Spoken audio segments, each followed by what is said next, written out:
आदरणीय प्रकल्प संचालक आत्मा, त्यांचे सहकारी आणि माझ्या कृषी उद्योजक मित्रांनो,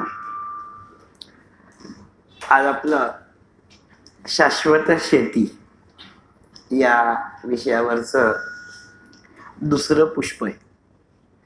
आणि विषय काही जी नवीन मंडळी आलेली असतील त्यांना मुद्दा म्हणून मला सांगायचं आहे की सस्टेनेबल ॲग्रिकल्चर हा आजची काळाची गरज आहे. कारण शाश्वत शेतीशिवाय लाईव्हलीहूड हे कम्फर्टेबल होणार नाही. आणि लाईव्हलीहूड जर एम्पॉवर करायचं असेल तर शाश्वत शेती ही स्ट्रॉंग झाली पाहिजे. शाश्वत शेती याचा अर्थ काय आहे तर आज आत्ता जेव्हा आपण ॲग्रिकल्चरच्या अँगलने भारताच्या कानाकोपऱ्यात फिरायला लागतो तेव्हा लक्षात घ्या, आकडेवारी आणि वस्तुस्थिती याच्यामध्ये प्रचंड पद्धतीची तफावत आढळते. सगळंच निराशाजनक अजिबात नाही आहे. काही चांगल्या गोष्टी आहेत, काही सिरियस आहेत, काही अगदीच वाईट आहेत, काही सुधारायच्या स्टेजवरच्या आहेत.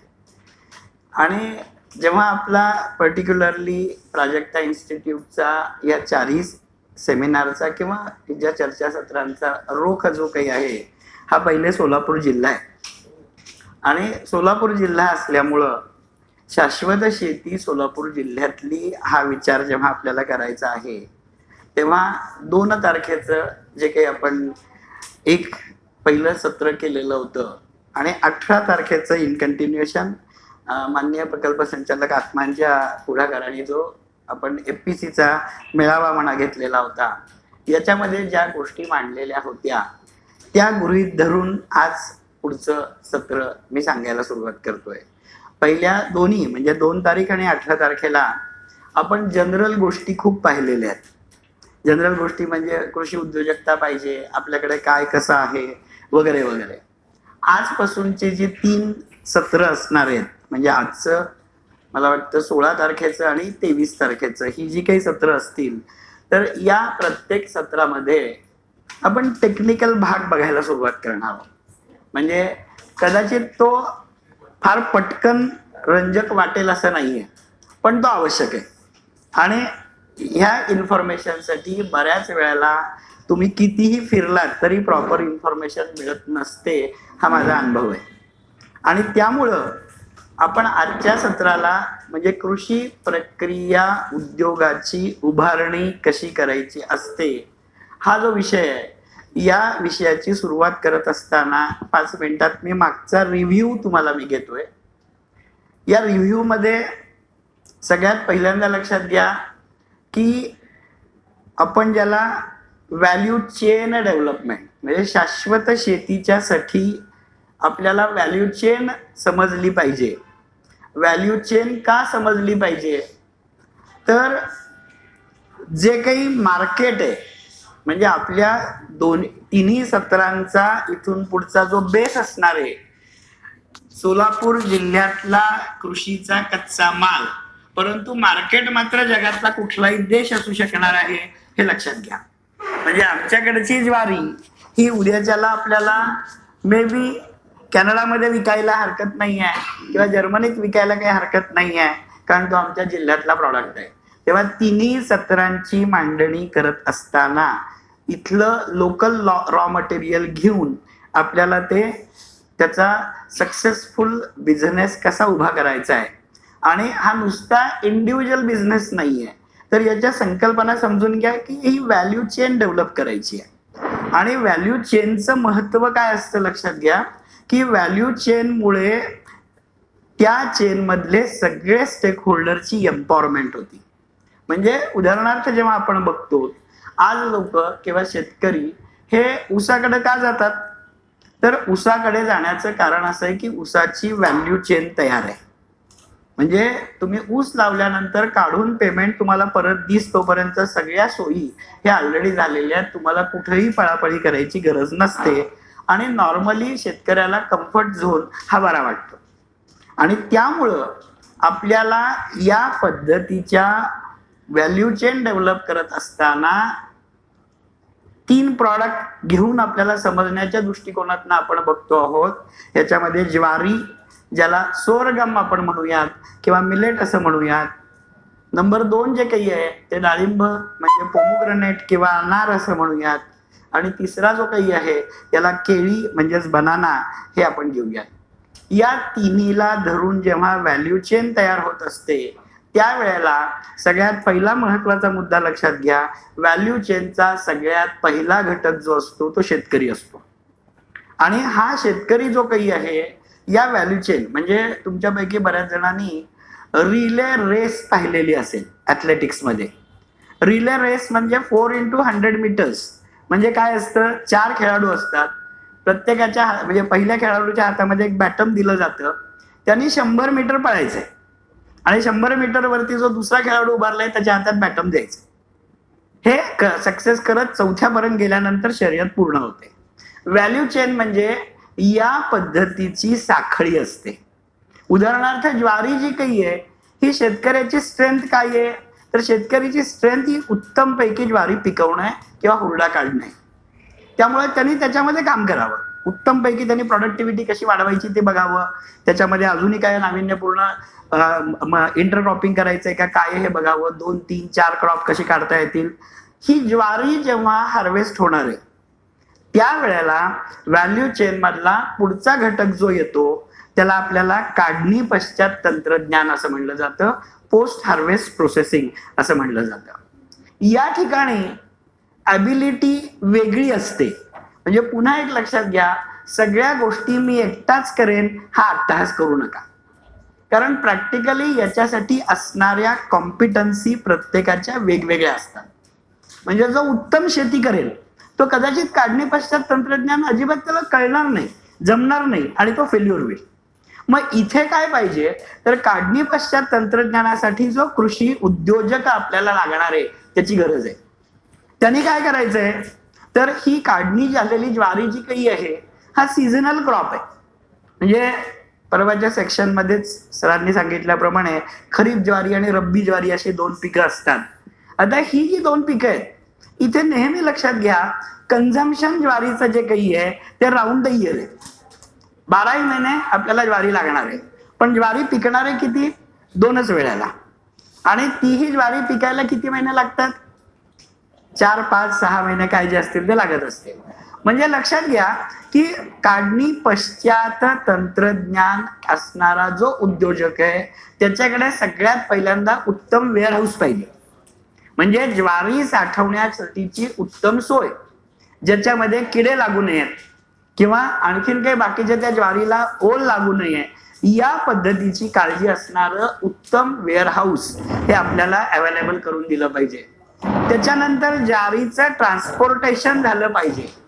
कारण या प्रॉडक्टकडे बघण्याचा दृष्टिकोन जो काही झालेला आहे हा ग्लुटेन फ्री प्रॉडक्ट असल्यामुळं, ज्वारी ही ग्लुटेन फ्री असल्यामुळं प्रगत राष्ट्रांमध्ये, शीत कंट्रीजमध्ये ज्वारीची रिक्वायरमेंट मोठ्या प्रमाणात आलेली आहे.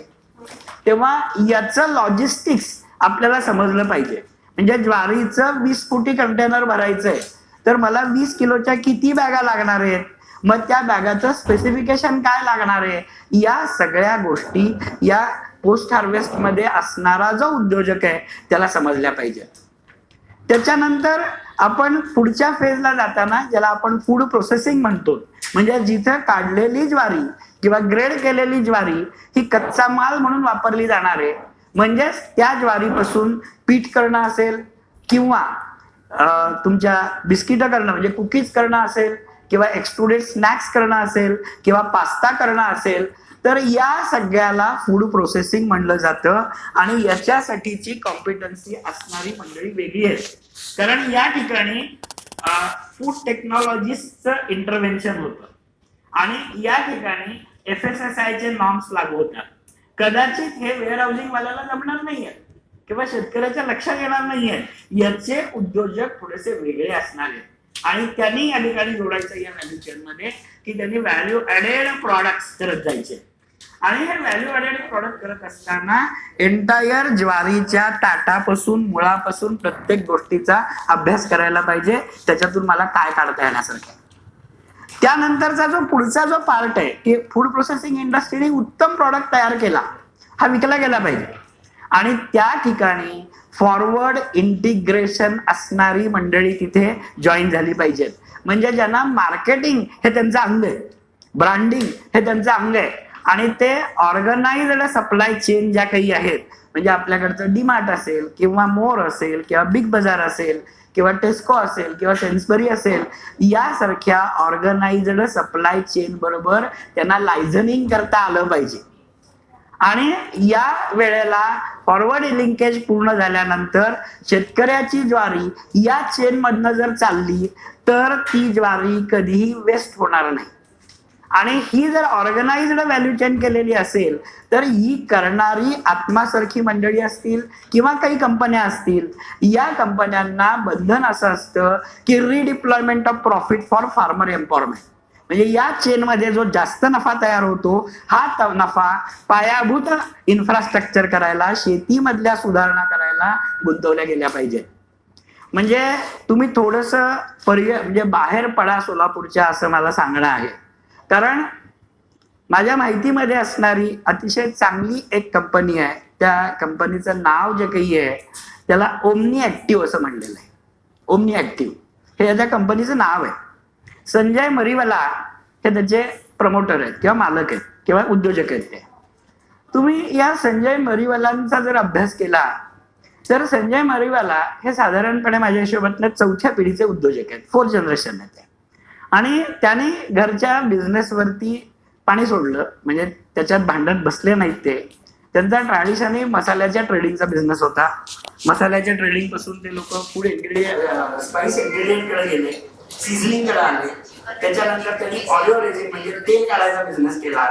आणि त्याच्यानंतर पुढे त्यांनी अभ्यास केला आणि त्यांनी व्हॅल्यू चेन काय केली असेल विचार करा की त्यांनी 2च क्रॉप निवडली त्यांच्या एंटायर बिझनेससाठी.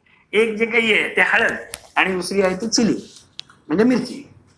आणि या म्हणजे त्यांचा जर इंटरव्ह्यू कधी बघितला किंवा बोलायची जर कधी संधी तुम्हाला मिळाली तर विचार करा, ते म्हणतात मी हळद आणि मिरचीची ओळखच बदलून टाकली. आणि खरं आहे ते, कारण त्यांनी हळद आणि मिरची पासून जवळजवळ 9 इन्ग्रेडियंट असे काही तयार केलेले आहेत की हे इन्ग्रेडियंट अमेरिकेच्या फार्मा इंडस्ट्रीचा जेवढी काही क्रिटिकल केअरचे जे औषधं बनतात त्याचा बेस आहे, त्याचा बेस आहे. आणि त्यांचे इन्ग्रेडियंट गेल्याशिवाय ही औषधं बनूच शकत नाही. आणि त्यांना ॲश्युअर्ड बॅकवर्ड लिंकेज पाहिजे, ॲश्युअर्ड बॅकवर्ड लिंकेज पाहिजे. याच्यासाठी त्यांनी जवळजवळ 10,000 वेगवेगळे फार्मर्सना डेव्हलप केलंय, त्यांची शेती डेव्हलप केलेली आहे. त्यांच्या शेतीला पूर्णपणे ॲपवरती घेतलेलं आहे, सगळी इनपुट कंट्रोल केलेली आहे. म्हणजे आज तुम्ही जर बघितलं तर मार्केटमध्ये हिरव्या मिरचीचं शॉर्टेज आहे. हिरव्या मिरचीचा भाव 60 रुपये 70 रुपयापर्यंत गेलेला आहे सध्या, आणि अजून 2 महिने टिकेल हा भाव अवकाळी पावसांमुळे. पण यांच्याकडच्या मिरचीचा भाव वाढलेला नाही आणि अतिशय उत्तमरित्या त्यांच्या स्पेसिफिक रेटमध्ये त्यांना मिरची मिळतीये, कसलंही शॉर्टेज नाहीये. आणि त्यांच्या शेतकऱ्यांशी जर कधी आपण भेटलं बोललं तर ऑल आर व्हेरी हॅपी. प्रत्येक शेतकऱ्याच्या सगळ्या फॅमिलीचं मॅपिंग केलेलं आहे त्यांनी, की त्याचं शिक्षण, त्याचं आरोग्य, त्याचं बाकी सगळं, आणि कुठल्याही पद्धतीचा गव्हर्नमेंटचा सपोर्ट घेतलेला नाही. ही जी व्हॅल्यू चेन आहे, या व्हॅल्यू चेन वरती त्यांनी 10,000 फॅमिली ज्या काही आहेत अतिशय उत्तमरित्या एम्पॉवर केलेल्या आहेत. किंवा या व्हॅल्यू चेनची अशी खूप उदाहरणं मला तुम्हाला सांगता येतील. अगदी म्हणजे व्हॅल्यू चेनचं महत्व समजून घ्या, कारण हे व्हॅल्यू चेनचं महत्व समजल्याशिवाय प्रोजेक्टची उभारणीची मानसिकता तुमची येणार नाही. मॅगडी तुम्हाला माहिती आहे, सोलापुरात सुद्धा मॅगडी आलेला आहे. आता हे मॅगडी भारतात पहिलं स्टोअर जेव्हा चालू व्हायचं होतं, कधी नेहमी लक्षात घ्या, जेवढ्या काही मोठ्या ब्रँड असणाऱ्या ज्या कंपन्या आहेत त्यांचे ब्रँड इतके वर्ष का टिकतात याचा कधी विचार केलायत का तुम्ही, की एवढे वर्ष का टिकतात? कारण त्यांची स्पेसिफिकेशन आणि कस्टमर बरोबरचं लायझनिंग, रॉ मटेरियलचं लायझनिंग अतिशय परफेक्ट असतं. मॅगडीचं स्टोअर पहिलं भारतात चालू होण्याच्या अगोदर त्यांची जी ऑपरेशन्स चालू झाली ती 6 वर्ष अगोदर ऑपरेशन्स चालू झाली. कशासाठी? की त्यांना काय पाहिजे, तर त्यांना टोमॅटो पाहिजे, त्यांना काय पाहिजे, लॅट्यूस पाहिजे, त्यांना काय पाहिजे, बटाटा पाहिजे. आणि या पर्टिक्युलर स्पेसीज भारतामध्ये आणणं, त्या स्पेसीजच्या शेतकऱ्यांबरोबर ती काम करणं आणि त्याची व्हॅल्यू चेन तयार करणं, याला त्यांनी 6 वर्ष घेतले. तेव्हा आज मॅगडीमध्ये जे बर्गर मिळेल किंवा त्यांचे जे प्रॉडक्ट्स मिळतील हे कन्सिस्टंट टेस्टचे असतात. व्हॅल्यू चेनचा विषय जेव्हा आपल्याला डिस्कस करायचा आहे, जेव्हा आपल्याला त्याची सिरीज आपण बघतो आहोत, तेव्हा सगळ्यात पहिल्यांदा लक्षात घ्या, मार्केटमधल्या मेजर ब्रँड्सना काय लागतं ते आम्हाला कळलं पाहिजे. आणि इथे तुम्हाला हे समजायला पाहिजे की पोस्ट कोविड हा जो काही इम्युनिटी हा शब्द जो आलेला आहे, आणि या इम्युनिटीमध्ये आपल्या सुदैव आपलं लक किती चांगलं आहे विचार करा. आपल्या जिल्ह्याचं ज्वारी, अनारदा म्हणजे डाळिंब आणि केळी हे तिन्ही आरोग्याला अतिशय पूरक आहेत सगळ्या बाजून. आणि त्यामुळं एवढा मोठं रॉ मटेरियल आपल्याकडे असल्यानंतर मोठ्या व्हॅल्यू चेन डेव्हलप करणं हे आपल्या समोरचं चॅलेंज आहे. आणि हे चॅलेंज सुखकर व्हावं, कारण नेहमी लक्षात घ्या की नावं ठेवणं खूप सोपं आहे, पण चांगलं काम करत असताना, प्रोएक्टिव्ह बिहेवियर पुढे आणत असताना आपल्याला अनेक सामाजिक बंधनं, व्यवधानं सांभाळून काम करता आलं पाहिजे. प्रॅक्टिकल प्रॉब्लेम हे आपल्याला लक्षात घेतले पाहिजे. आणि हे लक्षात घेऊन आज आपल्याला जी काही कृषी प्रक्रिया उद्योगाची उभारणी कशी करायची आहे याच्याकडे आपण येतो आहोत. आता या स्टेजकडे येत असताना मी काही मधल्या काळामध्ये या तुमच्या व्हाईट बोर्डचा पण वापर करणार आहे, कारण त्याच्याशिवाय काही कन्सेप्ट हे तुम्हाला समजणार नाहीये. आता उद्योगाची उभारणी करण्याचे टप्पे आपण मागच्या याच्यामध्ये भरपूर पाहिलेले आहेत. पैकी तुमच्याकडे सगळ्यात पहिल्यांदा मला काहीतरी करायचं आहे हा मुद्दा समजला पाहिजे. ही उद्योजकीय वृत्ती, ज्याला आपण आता कृषी उद्योजकीय वृत्ती म्हणूया, ती वाढली पाहिजे. ती आल्यानंतरचा जो पार्ट असतो, जो मागच्या याला आपण पाहिला होता, ज्याला मी BOG असं म्हणतो, बिझनेस ऑपॉर्च्युनिटी गायडन्स, हा आम्हाला समजला पाहिजे की नक्की काय करायचंय आम्हाला.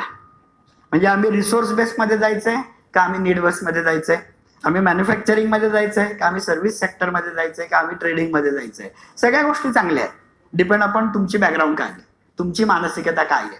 तेव्हा या BOG पूर्ण झाल्यानंतर, BOG म्हणजे बिझनेस ऑपॉर्च्युनिटी गायडन्स, हा पूर्ण झाल्यावर तुम्हाला एन्व्हायरमेंटल स्कॅनिंग करा असं मी सांगितलेलं होतं.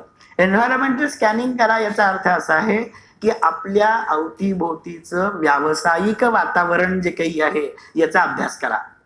कारण लक्षात घ्या, बिझनेसची जी गंमत असती ती खूप वेगळी आहे.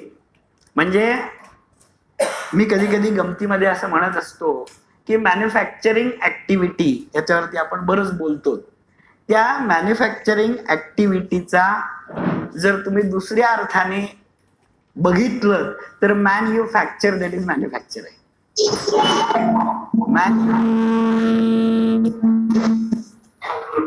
याच्यामध्ये सगळ्यात अवघड काय आहे,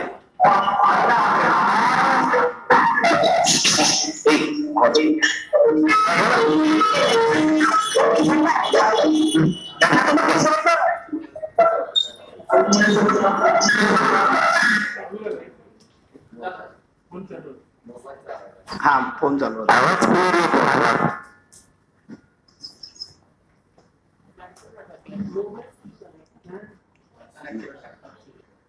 ठीक आहे, हरकत नाही, टेक्निकल प्रॉब्लेम्स येत राहतील. तर याच्यामध्ये मॅन्युफॅक्चर दॅट इज मॅन्युफॅक्चर हे मी तुम्हाला का म्हणतोय लक्षात घ्या की जेव्हा एखाद्या BOG आपण पूर्ण करतो आणि जेव्हा आज आत्ता जर आपण बघितलं तर सरांचं आत्ता जे म्हणणं होतं की आपल्या जिल्ह्यात प्रकरणच येत नाही किंवा आपल्याकडे लोकांची मानसिकता किंवा उदासीनता ही मोठ्या प्रमाणात दिसते, या सगळ्याचं कारण असं लक्षात घ्या की मार्केटमध्ये आज आता फार मोठ्या प्रमाणामध्ये फेल्युअर स्टोरीज आहे. आपल्या जिल्ह्याचा जर आपण विचार केला तर खूप मोठ्या प्रमाणात फेल्युअर स्टोरीज आहे. आणि नवी येणारा अगोदर एकतर या कृषी प्रक्रियेकडे येणारी लोकांची संख्याच कमी, त्यातही कोणी यायचं म्हणलं की प्रत्येक जण त्याला निगेटिव्ह सांगणारे भेटणार आहेत. आणि हे निगेटिव्ह सांगितल्यानंतर मला सांगा किती उत्साह टिकणार आहे हो त्याचा. बरं, दुसरा महत्वाचा मुद्दा जो काही आहे की एंटरप्रिन्युरियल वर्क कल्चर आहे का आमच्याकडे. एंटरप्रिन्युअर वर्क कल्चर अजून नाहीये आमच्याकडे आलेलं. आणि हे वर्क कल्चर जोपर्यंत आम्ही डेव्हलप करणार नाही तोपर्यंत आपल्याला रिस्पॉन्स मिळणार नाही.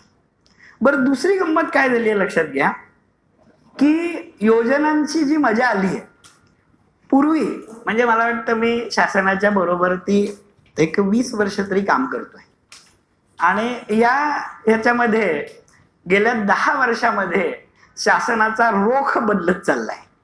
पूर्वी कसं असायचं लक्षात घ्या की योजना आली की ती खर्ची करून टाकण्यामध्ये भर असायचा आणि मग त्याचं काय झालं याचा फारसा कोणी पंचनामा करायचा नाही, एवढे पैसे वाटून झाले. गेल्या 10 वर्षात ती गंमत काय सुरू झाली आहे, डिलिव्हरेबल विचारले जायला लागले. डिलिव्हरेबल म्हणजे हे पैसे वाटल्यानंतर किती उद्योजक तयार झाले, किती एकर क्षेत्रामध्ये एम्पॉवरमेंट झाली, किती जीएसटी ह्याचा कलेक्ट होणार आहे आणि त्याच्यानुसार या तुमच्या प्रकरणांचं वाटप सुरू झालेलं आहे.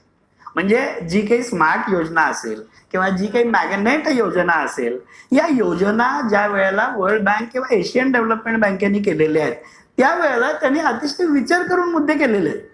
आणि डिलिव्हरेबलचा मुद्दा आल्यानंतर प्रकरण करताना लोकांना भीती वाटायला लागलेली आहे. तेव्हा उद्योगाची उभारणी करत असताना मी आज जे तुमच्या समोर बोलणार आहे किंवा जे सांगणार आहे हे प्रॅक्टिकल सांगणार आहे. म्हणजे माझी अपेक्षा अशी आहे की आपल्याकडून 2 FPCने जरी नीट काम चालू केलं खूप मोठं सक्सेस आहे.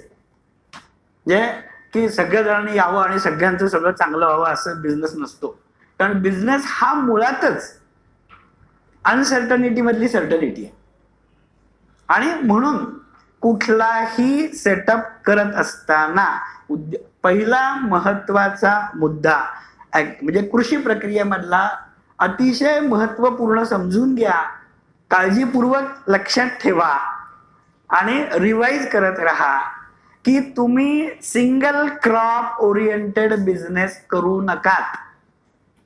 म्हणजे आपण बऱ्याच वेळेला जो काही प्रकल्प निवडतो तो सिंगल क्रॉप प्रोसेसिंगचा निवडतो. आणि सिंगल क्रॉप प्रोसेसिंग म्हणजे काय आहे की तुम्ही विचार करा, सर्वसाधारणपणे आता मी काय केलं की माझ्या प्रोजेक्टमध्ये फक्त मी ज्वारीच्याच मशीन्स आणून बसवल्या, ज्वारीच्याच मशीन्स आणून बसवल्या. आणि दुर्दैवाने पुढच्या 3 वर्षामध्ये ज्वारीला असा काही प्रॉब्लेम आला की शेतकऱ्यांनी ज्वारीच नाही लावली. काही होऊ शकतं. माझं घेतलेलं कर्ज मी फेडणार कसं, मला रॉ मटेरियलच जर नाही मिळालं तर मी कुठं जाणार. बरं, ज्वारी हे आणायचं म्हणलं कुठून लांबून तर ट्रान्सपोर्टेशनची कॉस्ट जास्त आहे, तुमच्याकडचं मार्जिन तेवढं आहे का नाही आहे. त्यामुळं सगळ्यात पहिला महत्वाचा प्रॅक्टिकल मुद्दा हा नेहमी लक्षात घ्या, मल्टी प्रॉडक्ट प्रोसेसिंग युनिट करत जावा. सगळ्यात पहिलं काम काय करायचंय, कोणताही उद्योग सुरू करत असताना पहिला मुद्दा हे लक्षात ठेवायचा आहे, मल्टी प्रॉडक्ट प्रोसेसिंग युनिट. म्हणजे मला ज्वारी जर प्रोसेस करायची आहे तर मला बाजरी पण प्रोसेस करता आली पाहिजे. मला बाजरी जर प्रोसेस करता आली तर मला रागी पण म्हणजे काय नाचणी पण आपल्याला प्रोसेस करता आली पाहिजे. त्याच्याबरोबर मला राळं सुद्धा प्रोसेस करता आलं पाहिजे. आणि मग आता मला काय झालं लक्षात घ्या की माझ्याकडे ज्वारी नसेल तर बाजरी उपलब्ध आहे, बाजरी नसेल तर राळं उपलब्ध आहे, नाचणी उपलब्ध आहे. म्हणजे काय झालं, कारण मला बिझनेस माझी मॅन्युफॅक्चरिंग ऍक्टिव्हिटी जी काही आहे ही 300 दिवस चालवायची आहे. सरकारी नियमानुसार वीकली 1 हॉलिडे द्यायला पाहिजे आणि त्यानंतर जे काही तुमचा कामगार कायदा आहे त्याच्यानुसार 12 सुट्ट्या, 5 सुट्ट्या, जे सिक लिव्ह, कॅज्युअल लिव्ह द्यायला पाहिजेत. सरकारी 12 सुट्ट्या सणांच्या वगैरे द्याव्या लागणार आहेत. हा सगळा जर विचार केला तर 300 दिवस मला काम हे करावं लागणार आहे. आणि म्हणून बीओजी पूर्ण झाल्यानंतर सगळ्यात पहिला महत्वाचा मुद्दा जो येतो, माझ्या युनिटची कपॅसिटी किती हे मला समजलं पाहिजे. माझ्या युनिटची प्रोडक्शनची कपॅसिटी किती हे मला समजलं पाहिजे. आणि हे सगळं करत असताना नेहमी लक्षात घ्या की एक महत्वाचं डॉक्युमेंट याला तुम्हाला पहिल्यांदा करायला शिका, किंवा जर करून घेणार असाल कोणी कोणाकडून तर ते समजायला शिका. बऱ्याच वेळेला प्रोजेक्ट गव्हर्नमेंटकडे सबमिट करायचा आहे, स्मार्टकडं किंवा मॅग्नेटकडं किंवा मायक्रो फूड प्रोसेसिंग इंडस्ट्रीकडे म्हटल्यानंतर उद्योजक किंवा एफपीसीची घाई कशाकडे चाललेली असती, ते कोणीतरी कन्सल्टंट पकडतात किंवा चार्टर्ड अकाउंटंट पकडतात. आणि मग माहिती असतं स्मार्टमध्ये कितीचा प्रोजेक्ट असतो, 3 कोटीचा. मग आपण काय करतो, 3 कोटीचा डीपीआर तयार करतो, सबमिट करून टाकतो. आणि सांगताना कॅल्क्युलेशन खूप सोपं असतं, 35% सबसिडी म्हणजे 1.25 कोटीचे आपल्याला मिळणारच आहे. लक्षात घ्या हे इतकं सोपं नाही आहे. सरकारी पैसे काढणं अतिशय अवघड काम, आणि हे काढायच्यासाठी ती योजना त्याच्या गाईडलाईन समजल्या पाहिजे. तेव्हा इथे प्रोजेक्टची कपॅसिटी मला पहिल्यांदा समजली पाहिजे, कारण योजना पुष्कळ आहेत. योजनेचं अप्पर लिमिट आपल्या देशामध्ये 100 कोटी सबसिडी आहे. ऑपरेशन ग्रीन 100 करोड रुपये सबसिडी आहे व्हॅल्यू चेन डेव्हलप करायला. तेव्हा पैशाची कमी नाही. आमचा खिस्सा किती आहे पहिले बघा, नाही तर ते परवडणार नाही आहे. त्याच्यामुळं मल्टी कमोडिटी प्रोसेसिंग करत असताना मला किती कपॅसिटीचा प्लांट करायचा आहे, आणि त्याच्यासाठी मला पहिलं काय कळलं पाहिजे तर मला डिटेल प्रोजेक्ट रिपोर्ट हा करायला पाहिजे. आणि हा डिटेल प्रोजेक्ट रिपोर्ट भले तुम्ही एखाद्या संस्थेकडनं करून घ्या, भले चार्टर्ड अकाउंटंट कडनं करून घ्या, अडचण काही नाही आहे, पण त्या प्रोजेक्ट रिपोर्टचा अर्थ समजला पाहिजे. आणि म्हणून मी पहिल्यांदा तुम्हाला प्रोजेक्ट रिपोर्ट मधल्या काही टर्म्स तुम्हाला सांगणार आहे. मला स्लाइड हे करताय, त्या टर्म्स तुम्ही बघा. आता हा जो प्रोजेक्ट रिपोर्ट आहे, ज्याला आमच्या भाषेमध्ये आम्ही DPR म्हणतो, बस ठीक आहे, DPR डिटेल प्रोजेक्ट रिपोर्ट, हे जे डॉक्युमेंट आहे हे डॉक्युमेंट काय आहे लक्षात घ्या. या डॉक्युमेंट मध्ये पहिला जो काही फेज असती, पहिला जो काही पार्ट असतो, याचे साधारणपणे 4 पार्ट पडतात. डीपीआरचे डिटेल प्रोजेक्ट रिपोर्टचे 4 पार्ट पडतात. पहिल्या पार्ट मध्ये प्रमोटरची ओळख सांगावी लागते. प्रमोटरची ओळख सांगावी लागते. आज प्रमोटरची ओळख सांगत असताना सगळ्यात पहिल्यांदा ही सवय लावा. सवय लावा. काय सवय लावायची आहे, आपल्याकडे लोक जी काही येतात, बिझनेस करायचा आहे असं म्हणत असतात, आणि ते काय सांगतात, आम्ही फार गरीब आहेत, आमच्याकडे पैसेच नाही. आता मला सांगा या माणसाला कसा बिझनेस जमणार आहे.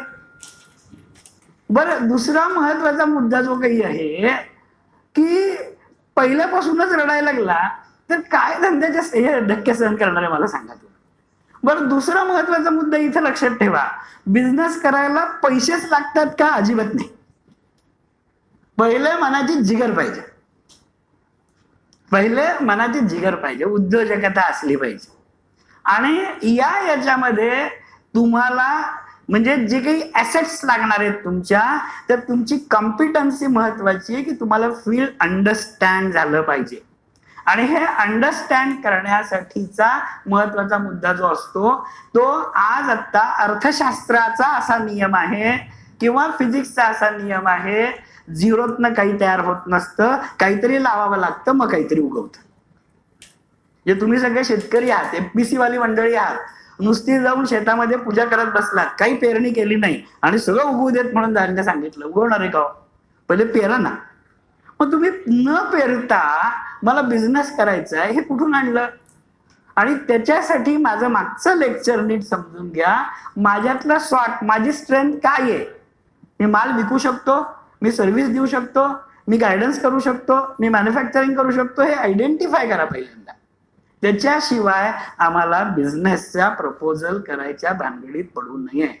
प्रोजेक्ट रिपोर्टचा अतिशय महत्वाचा मुद्दा मला हे तुम्हाला सांगायचा आहे, लक्षात घ्या की जोपर्यंत तुमच्या खिशामध्ये पैसे असत नाहीत तोपर्यंत कोणीही पैसे देत नाही तुम्हाला.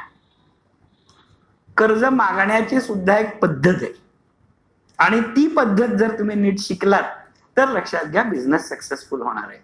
त्यामुळं आपल्याला जे काही बीओजी मध्ये आम्ही जे फायनल प्रोजेक्ट केलेला आहे, म्हणजे कुणाला वाटेल मला ज्वारीच्या कुकीज करायच्या, कुणाला वाटेल मला पास्ता करायचा आहे, किंवा कुणी सांगेल की डाळिंब आमचं जे ग्रेड 3चं पडलेलं असतं ते मी काढून त्याचे दाणे फ्रोझन करून विकायला लागणार आहे एरियल सेपरेशन करून. जो काही बिझनेस असेल मला काही अडचण नाही त्याच्याबद्दल. जर तो करत असताना मॅन्युफॅक्चरिंग असेल किंवा सर्व्हिस सेक्टरची इंडस्ट्री असेल किंवा ट्रेडिंग असेल, या प्रत्येकाचा डिटेल प्रोजेक्ट रिपोर्ट करायची सवय लावा. आणि ही जी काही सवय आहे या डिटेल प्रोजेक्ट रिपोर्टचा पहिला पार्ट जो काही आहे की त्या प्रमोटरची माहिती असते, त्याची बॅकग्राऊंड काय आहे, कशी आहे. आणि इथे नेहमी लक्षात घ्या, प्रोजेक्ट रिपोर्टची मांडणी करणं हे स्किल आहे. म्हणजे आपल्याकडे लोकांना सवय कशी आहे बघा, ही मानसिकता बदला. आता सध्या काय चाललंय, निवांते. आपल्या सोलापूरचा एक शब्द आहे बघा, हा निवांते. मग मी म्हणजे सुशिक्षित बेकार आहे म्हणून सांगायची सवय. म्हणजे काहीच करत नाही का, अजिबात काय करत नाही, मग कशाला आला दंडत ना. ती स्कीम आली होती. मला सांगा या इंटरव्ह्यूला का पैसे द्यावे तो. तुम्ही कोणाला, म्हणजे तुम्ही आज विचार करा, रस्त्यावरती भीक मागणारा माणूस सुद्धा त्याची कला सादर करतो, बरोबर आहे, किंवा गाडीवरती फडकं मारून लोक 10 रुपये मागतात. मग इथे काहीच नसताना तुम्ही निवांत आहे म्हणून कसं शकता ना. इथे आपल्याला प्रेझेंट करायची तयारी ठेवा. आणि इथे तुम्हाला उद्योजकीय संस्कारामध्ये जर तुम्ही आलात, त्या पद्धतीच्या ग्रुपमध्ये आलात, तर तुम्ही काय म्हणाल, मी स्टार्टअप चालू करण्याचा विचार करतोय. बघा 2 वाक्य काय म्हणलं. पहिल्यांदा व्यक्ती मी निवांत, स्कीम आली आहे. दुसरा काय म्हणतोय की मी स्टार्टअप चालू करण्याचा विचार करतोय. आत्माचे आपले साहेब कुणाला प्रेफर करतील, स्टार्टअप वाल्याला करतील ना, कारण त्याची ऑलरेडी तयारी झालेली आहे. आणि हे आम्हाला समजलं पाहिजे. उद्योगाची रचना करायची तर ही तयारी माझी झाली पाहिजे. आणि त्यानंतर आपल्याला जे करायचंय त्याचं किमान जुजबी ज्ञान असलं पाहिजे. त्यामुळं पहिली त्याची प्रमोटरची इन्फॉर्मेशन पूर्ण झाल्यानंतर त्याच्याकडच्या जे काही प्रोजेक्ट करायचंय त्याचं लोकेशन आलं पाहिजे. आणि त्याचे लोकेशनल ऍडव्हान्टेजेस तुम्हाला समजले पाहिजे. मग ते लोकेशनल ऍडव्हान्टेज काही पण असू शकतील, की लेबर अवेलेबल आहे, किंवा पॉवर अवेलेबल आहे, किंवा रॉ मटेरियल जवळ अवेलेबल आहे. कधीही नेहमी लक्षात घ्या की आम्हाला प्रेझेंट करायला शिका स्वतःला. आपलं पहिलं काम काय आहे तर how to present yourself, आणि ते पॉझिटिव्हली सांगा. म्हणजे माझं मार्केट फार लांब आहे म्हणण्यापेक्षा माझं रॉ मटेरियल जवळ आहे म्हणणं हे खूप चांगलं. लक्षात आलं की माझ्याकडे लेबर खूप अवेलेबल आहे, खूप बेकार आहेत म्हणण्यापेक्षा लेबर अवेलेबल आहे माझ्याकडे, ही स्ट्रेंथ आहे आमची. आणि ही मानसिकता आम्हाला आली पाहिजे. नजरेमध्ये फरक झाला पाहिजे. ते प्रोजेक्ट रिपोर्टच्या पहिल्या फेजमध्ये सांगायचं असतं. त्याच्यानंतर जो काही तुम्ही प्रोजेक्ट निवडलेला आहे त्याला स्टॅट्युटरी लायसन्सेस कोणती कोणती लागणार आहेत याची यादी आणि त्याचं स्टेटस सांगावं लागतं. कधी नेहमी लक्षात घ्या की ही सगळी लायसन्सेस असल्याशिवाय तुमच्या उद्योगाला कोणत्याही पद्धतीची शासकीय मदत किंवा बँकेचं कर्ज किंवा इन्व्हेस्टरचे पैसे मिळणार नाहीत. आणि त्यामुळं आपल्याला स्टॅट्युटरी लायसन्सेस ही काढायची सोय सुरू करायला पाहिजे. तिथे सगळ्यात पहिला विषय जो येतो तो उद्योगाची घटना कोणती आहे, उद्योगाचं कॉन्स्टिट्यूशन काय. आता आपल्याकडे बऱ्याचदा आपण जे काही हे सगळ्या कार्यक्रमाला FPC हे फोकस केलेलं आहे, फार्मर प्रोड्युसर कंपनीज हे फोकस केलेलं आहे. तर फार्मर प्रोड्युसर कंपनी जेव्हा तुम्ही म्हणून पुढे येता तेव्हा तुमचा CIN नंबर काय आहे हे तुम्हाला कळलं पाहिजे. आणि हा CIN नंबर ROCच्या साईटवर टाकल्यावर तुमच्या FPCची कुंडली काय दिसती हे तुम्हाला माहित पाहिजे. कुंडली काय दिसते म्हणजे शेअर पेडअप कॅपिटल किती आहे, रिटर्न भरलंय का नाही आहे, नाही तर तिथं सगळ्याच आनंद आणि प्रकरण मात्र 3 कोटीचं हे नाही जाणणार. म्हणजे लक्षात घ्या की स्टॅट्युटरी याच्यामध्ये घटना काय आहे. किंवा या सगळ्या योजनांमध्ये नुसतं FPCलाच पैसे द्यायचे असं नाहीये, व्यक्तिगत उद्योजक सुद्धा काम करणार आहे.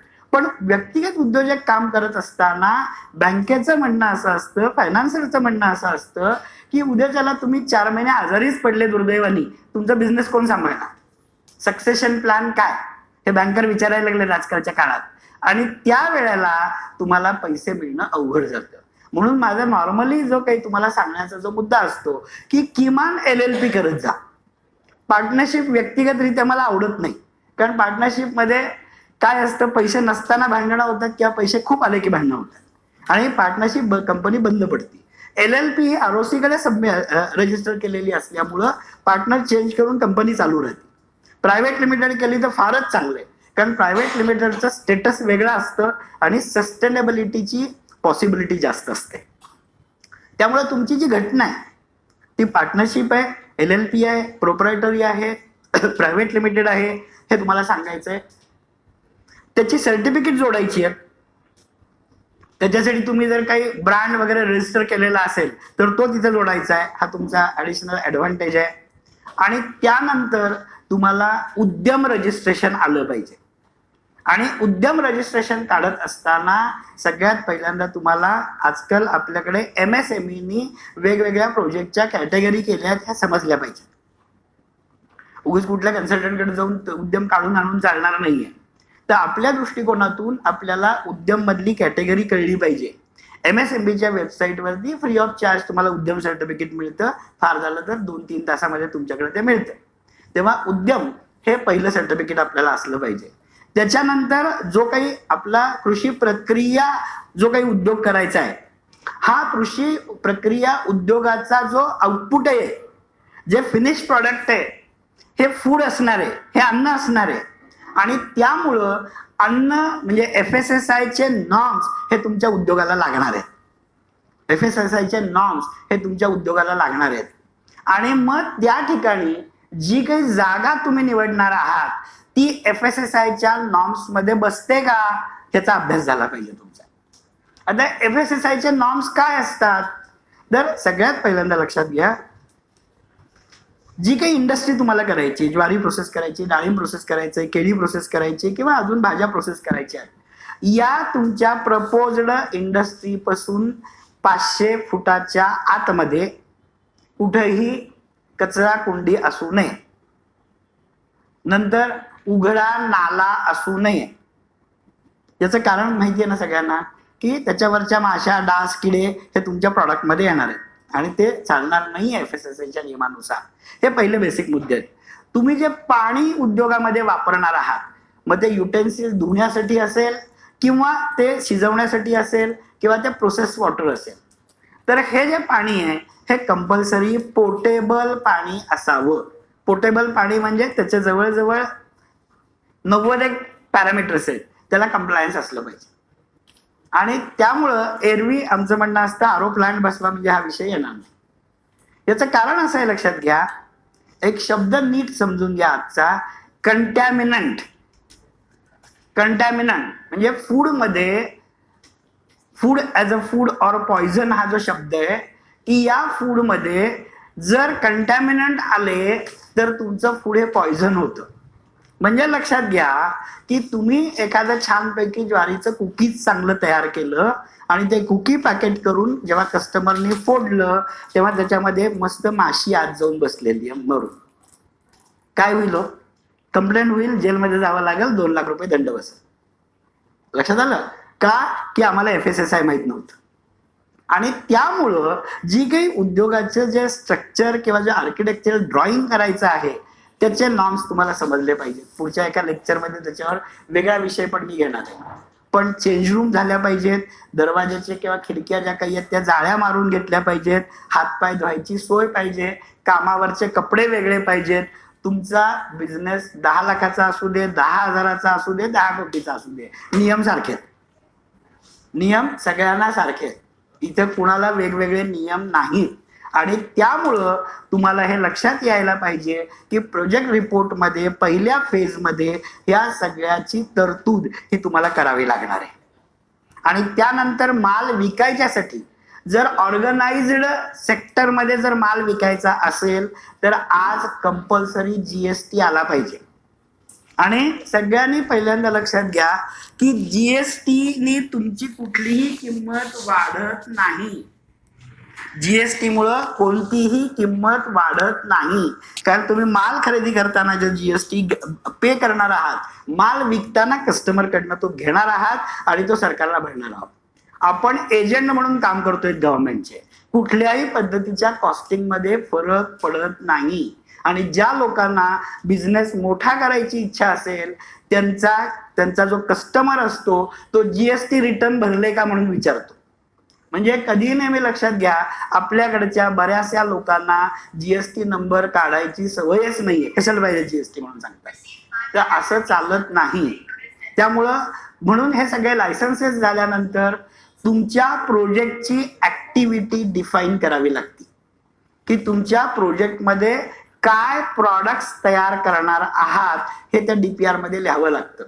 मग त्याच्यामध्ये जो काही तुमचा प्रॉडक्ट, समजा कुकीज आहेत, पास्ता आहे किंवा फ्लोअर आहे किंवा मल्टीग्रेन फ्लोअर तुम्हाला करायचं आहे, तर या सगळ्यांची यादी लिहायची.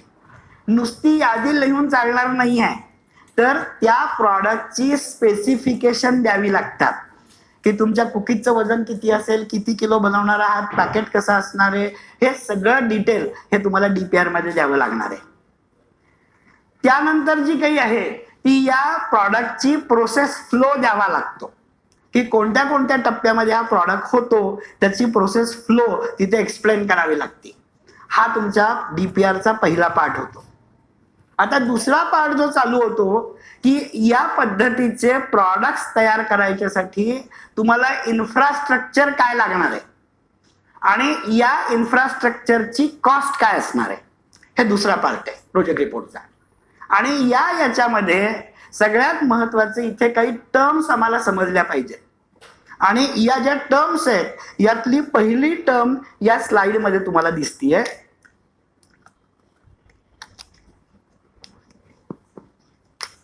Non core assets.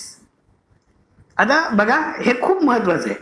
म्हणजे प्रोजेक्ट करत असताना ह्या कन्सेप्ट आम्हाला कळत नाहीत म्हणून आमचे गोंधळ होतात आणि प्रोजेक्ट आजारी पडतात. नॉन कोर ऍसेट या शब्दाचा अर्थ असा आहे की तुमचा डिटेल प्रोजेक्ट रिपोर्ट करत असताना याची प्रोव्हिजन पैशाची करायची आहे, पण या ज्या नॉन कोर ऍसेट आहेत या प्रोडक्शनशी संबंधामध्ये डायरेक्टली नाहीत. लक्षात येते का बघा, या प्रोडक्शनशी डायरेक्टली संबंधातल्या नाहीत. उदाहरणार्थ आपण पहिला जो काही पार्ट घेतला आहे नॉन कोर, मागं घ्या, मागची स्लाइड. म्हणजे सापडते, हा, प्लॉट. आता इंडस्ट्रीसाठी ज्या वेळेला तुम्ही प्लॉट खरेदी करता, म्हणजे आता काय करायचंय की फार्मर प्रोड्युसर कंपनीला एखादं पॅक हाऊस उभं करायचंय, तर त्या पॅक हाऊसला जी जमीन जर तुम्ही विकत घेतली तर ती प्रोजेक्ट रिपोर्टचा पार्ट आहे, पण त्याला पैसे कर्ज मिळणार नाहीये किंवा सबसिडीच्या साठी सुद्धा त्याचा उपयोग होणार नाही, हे लक्षात घ्या.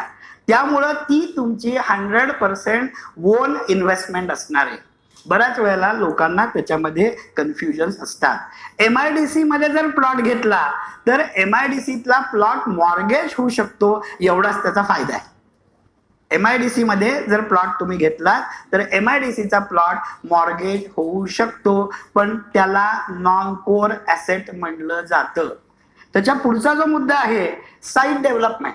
साईट डेव्हलपमेंट म्हणजे काय, तुम्ही जमीन घेतली आहे मग ती लेवलमध्ये नाही आहे, मग त्याला दगड काढायचे आहेत, तुम्ही डोझर लावलात किंवा जेसीबी लावलात, त्याच्याने सगळा प्लेन करून घेतलात, त्या रोडला म्हणजे प्लॉटला जायला रस्ता नाही आहे तर तुम्ही रस्ता करून घेतलात, तर हा सगळा जो खर्च आहे साईट डेव्हलपमेंट, अप्रोच रोड, हे नॉन कोर एक्सपेंडिचर आहे.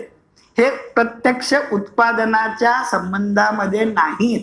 हे तुम्हाला सोयी सवलतीसाठी प्रोजेक्ट चालवणं सोपं जावं म्हणून केला गेलेला खर्च आहे. त्यानंतर आता समजा आपल्याला 1-2 एकर मध्ये कोल्ड स्टोअर, पॅक हाऊस असं काही करायचंय, तर त्याला इंटरनल रोड करावे लागणार आहेत. इंटरनल रोड सुद्धा तुमचं नॉन कोर ऍसेट आहे, नॉन कोर ऍसेट आहे. त्याच्यानंतर पाईपलाईन आणावी लागली, पाणी आणायचंय प्रोजेक्टला आणि काहीतरी 2 किलोमीटर वरती पाणी आहे, किंवा बोर तुम्हाला करायचा आहे तर अंडर वॉटर तुम्हाला जे काही घ्यायचंय परमिशननी, त्याच्यासाठीचा जो खर्च आहे त्याला नॉन कोर म्हणलेलं आहे.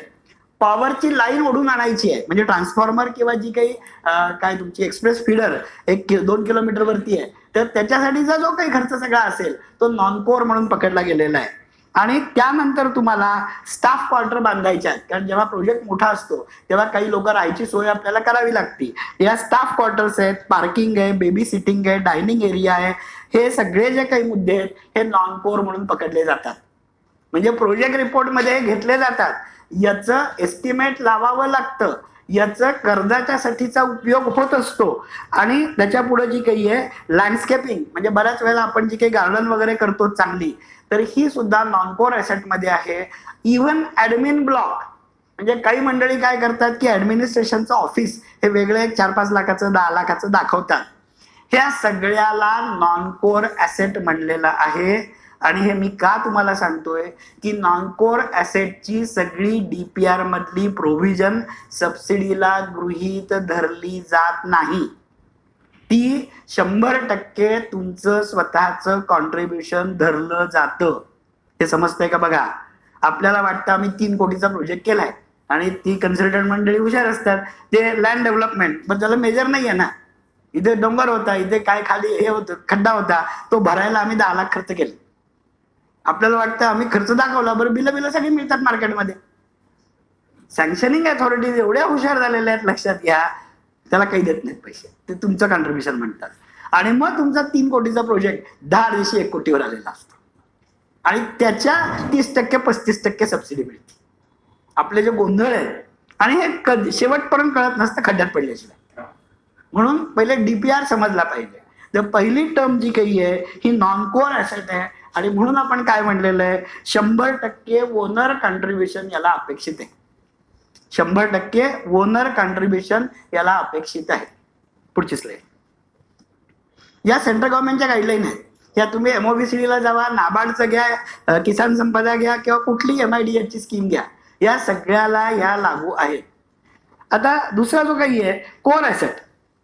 कोर ऍसेट या शब्दाचा अर्थ असा आहे की ज्या ठिकाणी प्रत्यक्ष मॅन्युफॅक्चरिंग किंवा मूल्यवृद्धीची प्रक्रिया होते त्या सगळ्या ऍसेट्स म्हणजे मालमत्ता. आणि ज्याच्यामध्ये पहिला आपण काय म्हणलेलं आहे, main factory building. Main factory building म्हणजे ज्या ठिकाणी तुम्ही मशीन ठेवणार आहात, त्याच्यामध्ये मटेरियल प्रोसेस करणार आहात, मटेरियल ठेवणार आहात, हे सगळं जे काही आहे या सगळ्याला आपल्या भाषेमध्ये आपण काय म्हणलेलं आहे, तर मेन फॅक्टरी बिल्डिंग म्हणलेलं आहे.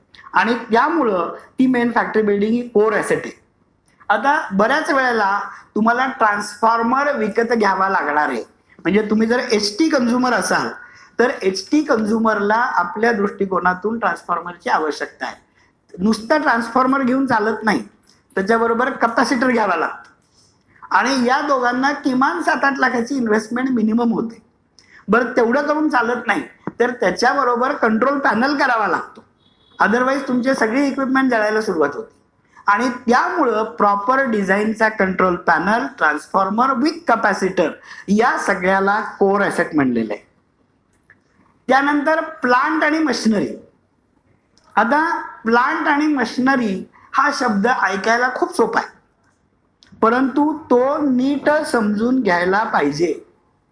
कारण जी कोटेशन्स तुम्ही आणता किंवा मशीन मॅन्युफॅक्चरर कडून जी कोटेशन येतात त्या कोटेशनचं इंटरप्रिटेशन करायला शिका, कोटेशन वाचायला शिका. म्हणजे उदाहरणार्थ काय असतं लक्षात घ्या की एक मशीन मॅन्युफॅक्चरर काय करतो, कोटेशन तुम्हाला पाठवून देतो. आता काय करायचं, ज्वारीच्या कुकी करायच्या, मग त्या याला त्यांनी कुकीजचा सगळा प्लांट तुम्हाला पाठवून देतो. आणि त्याच्यामध्ये त्यांनी खाली लिहिलेलं असतं स्टार मारून. स्टार मारून काय असतं, ऍक्सेसरीज ऍज ऍप्लिकेबल, नंतर काय आहे x works, packing as actual, taxes as actual. Quotation त्यांनी बरोबर दिले. आमचा कन्सल्टंट किंवा आमचा उद्योजक किंवा आमचा एजन्सी काय करते की ती जी प्राइस आहे त्याच्याने लिहून लगेच कोटेशन म्हणजे डीपीआर करायला घेते. आज लक्षात घ्या की उदाहरणार्थ तुम्हाला डिहायड्रेशनचं युनिट करायचंय आणि ह्या डिहायड्रेशनच्या युनिटला ड्रायर तुम्ही घेतलेला आहे आणि या ड्रायरला बॉयलर लागत असतो, पण तो काय सांगतो, it is in your scope. आम्हाला कळतच नाही ते त्यावेळेला. आम्ही डीपीआर करून बसतो, लोन सँक्शन होतं आणि नंतर असं लक्षात येतं ड्रायर चालवायचं कशाने. आणि मग बॉयलरला 40 लाख रुपये लागत असतात. तोपर्यंत आमचा उद्योजक घायकुतीला आलेला असतो पैसे संपून, कारण नॉन कोर माहीत नसतं, बाकीचं काही माहीत नसतं. आणि तिथे आमचं युनिट पहिल्यांदाच आजारी पडायला सुरुवात होतं. त्यामुळं प्लांट आणि मशिनरीचं कोटेशन समजून घ्यायला शिका, कारण प्रत्येक मशीनला बऱ्याचशा ऍक्सेसरीज लागत असतात. आता फूडमध्ये जेवढे काही युनिट्स येणार आहेत त्या युनिटला मेटल डिटेक्टर कंपल्सरी आहे. आता मेटल डिटेक्टर, कारण FSSAIचं त्याशिवाय तुम्हाला पुढचं ऑडिटच होणार नाही, आणि मेटल डिटेक्टर जेव्हा तुम्ही घेणार आहात त्या मेटल डिटेक्टरला कंपल्सरी कॉम्प्रेसर लागतो. आम्ही तो विसरलेला असतो. किंवा जे काही आता थोडेसे मोठे प्रोजेक्ट्स यायला लागलेले आहेत मॅग्नेटमध्ये किंवा 3 कोटीपर्यंतचे, तर या सगळ्यांना क्लिनिंग, म्हणजे ज्याला आम्ही CIP म्हणतो, की फॅक्टरीचं क्लिनिंग करायच्या काही नॉर्म्स आहेत आणि त्याच्यामध्ये ड्राय स्टीम वापरावी लागते एक्सपोर्ट करायचं असेल तर. आणि हा ड्राय स्टीम जनरेटर आम्ही कधी धरलेलाच नसतो. मग तुमचा प्रोजेक्ट कसा चालणार मला सांगा.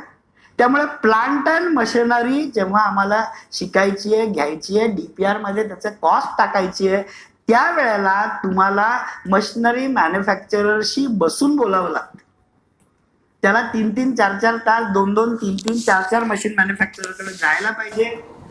त्याचे रनिंग प्लांट काही आहेत का ते बघायला पाहिजे, त्याच्याशी डिस्कस करायला पाहिजे, आणि बेसिक मशीनला ऍक्सेसरीज काय काय लागतात हे समजलं पाहिजे. आणि हे जर नाही समजलं तर कार विकणारा कार विकतोय पण त्याला चाकाला वेगळे पैसे मागतोय, असं त्याचा अर्थ होतो. त्यामुळं तुम्ही सगळेजण हा जो पार्ट आहे हा प्लांट अँड मशिनरीचा काळजीपूर्वक समजून घ्या. याच्या व्यतिरिक्त आज बऱ्याच वेळेला लक्षात घ्या की मागच्या याला कोणीतरी सीताफळाचा पल्प आमच्याकडे आहे त्याच्यासाठी आले होते. आता त्यांच्यासारख्या मंडळींना ॲसेप्टिक पॅकिंग पाहिजे होतं. आता ॲसेप्टिक पॅकिंगच्या मशीन्स ज्या काही आहेत या शक्यतो नोएडा साईडला काही बनवतात, पण चांगल्या ॲसेप्टिक पॅकिंगच्या मशीन शक्यतो आपल्याला इटलीमध्ये मिळतात. आता तुम्ही विचार करा, इटलीत नाही जर लाईन आणायची आहे तर त्याचा पॅकिंग कॉस्ट किती असते याचा कधी तुम्ही विचार केलेला नसतो, आणि तुमच्या DPR मध्ये त्या मशीनचा पॅकिंगचे पैसेच पकडलेले नसतात. बर, कस्टम ड्युटी किंवा GSTचा रूल असा आहे, basic machine plus packing plus insurance त्याच्यावरती GST, म्हणजे मूळ किमतीच्या 18% काय होतं, एक्सेलेशन होतं. हे पैसे कुठून आणणार तू? आणि त्याच्यामुळं तुमचा DPR जो काही आहे मुळातच पॅरालिसिस झालेला जन्मतो. म्हणून प्लांट आणि मशिनरी हा विषय हा इतका इझी घेऊ नका. काहीतरी तज्ज्ञ माणसं जी काही आहेत यांच्याकडे जा, त्यांच्यापाशी बसा, त्याची डिस्कस करा आणि त्याचं व्हॅलिडेशन करून घ्या. दुसरी गोष्ट अशी आहे की बऱ्याच वेळेला मानसिकता ही तयार असते. काय तयार असते की आमचं कुठलंही 1/4 न घालता कोटेशन वाढवून पाहिजे, आणि कोटेशन वाढवून घ्यायचं.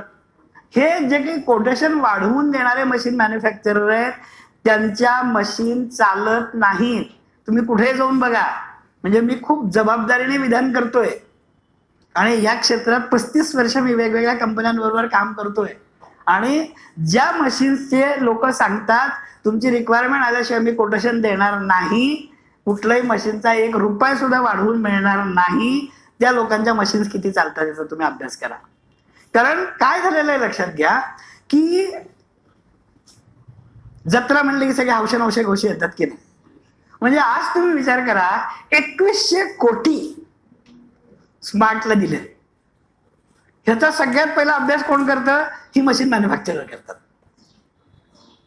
आणि ते सगळी फिल्डिंग लावायला सुरुवात करतात, आणि मग जी फिशिंग होतं ते सगळं जे तुम्ही सापडता त्याच्यात. तेव्हा कधीही नेहमी लक्षात घ्या की मशीन्समध्ये आणखीन एक कन्सेप्ट माझा नेहमीचा असतो की capital cost versus running cost याचा रेशो पहिल्यांदा काढा. बऱ्याच कंपन्यांच्या मशीन्सचं कॅपिटल इन्व्हेस्टमेंट थोडी जास्त असते, 20%, 22%, 28%. आपण काय करतो, L1च्या मागे लागतो. आता शासकीय पद्धतीमध्ये L1 हे कदाचित योग्य असेल, खाजगी क्षेत्रामध्ये तुम्हाला अभ्यास हा करायला पाहिजे की माझ्या याची रनिंग कॉस्ट किती. म्हणजे माझ्या डिहायड्रेशनच्या सेक्टरमध्ये बरेच डिहायड्रेशनची युनिट, अगदी 99% युनिट आजारी पडलेली आहे. ज्याने डिहायड्रेटर घेतलेत त्यांचे, याचं कारण असं आहे, लक्षात घ्या, त्या डिहायड्रेटर मध्ये भाजी घातली तर भाजी असेल 400 रुपयाची, त्याला लाईट लागती 1200 रुपयाची आणि माल विकून येणार आहेत 600 रुपये. ते कधीच प्रॉफिटमध्ये येणार नाहीये. कारण फॅब्रिकेटर म्हणून कुणी डब्बा तयार करेल आणि ड्रायर म्हणेल, तो थर्मोडायनामिकली बॅलन्स आहे का हे आम्हाला समजलं पाहिजे. आणि त्यामुळं आपल्या दृष्टिकोनातनं प्लांट आणि मशिनरी हा जो विषय आहे हा अतिशय महत्वाचा आहे.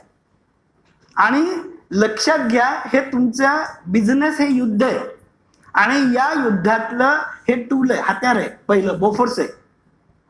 त्यामुळं आपल्याकडच्या प्लांट आणि मशिनरी जर नीट असतील तर क्वालिटीची कन्सिस्टन्सी येते, रनिंग कॉस्ट कमी होते आणि त्याच्यामुळं शांत चित्ताने बिझनेस करता येतो.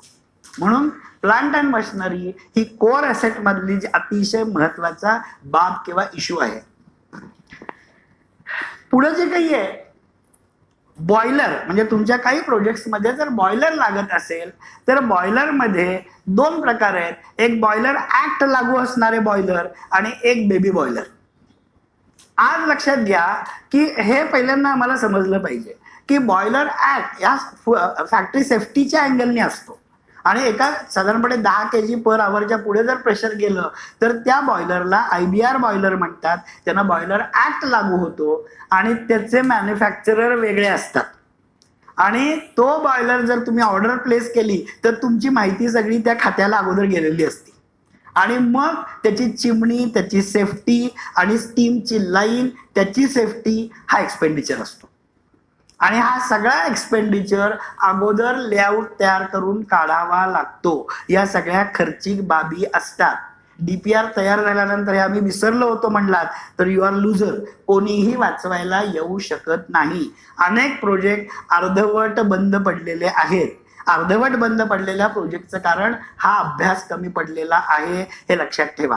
आणि त्याच्यामुळं काळजीपूर्वक, आणि हे अवघड आहे का? अजिबात अवघड नाही. शांत चित्ताने तुम्ही 3 महिने जर स्टडी केली या मशीनच्या वरती, टेक्नॉलॉजीवरती, सगळं तुम्हाला समजायला लागेल. पण एवढा पेशन्स आणि याच्यासाठी पैसे खर्च करून जावं लागतं.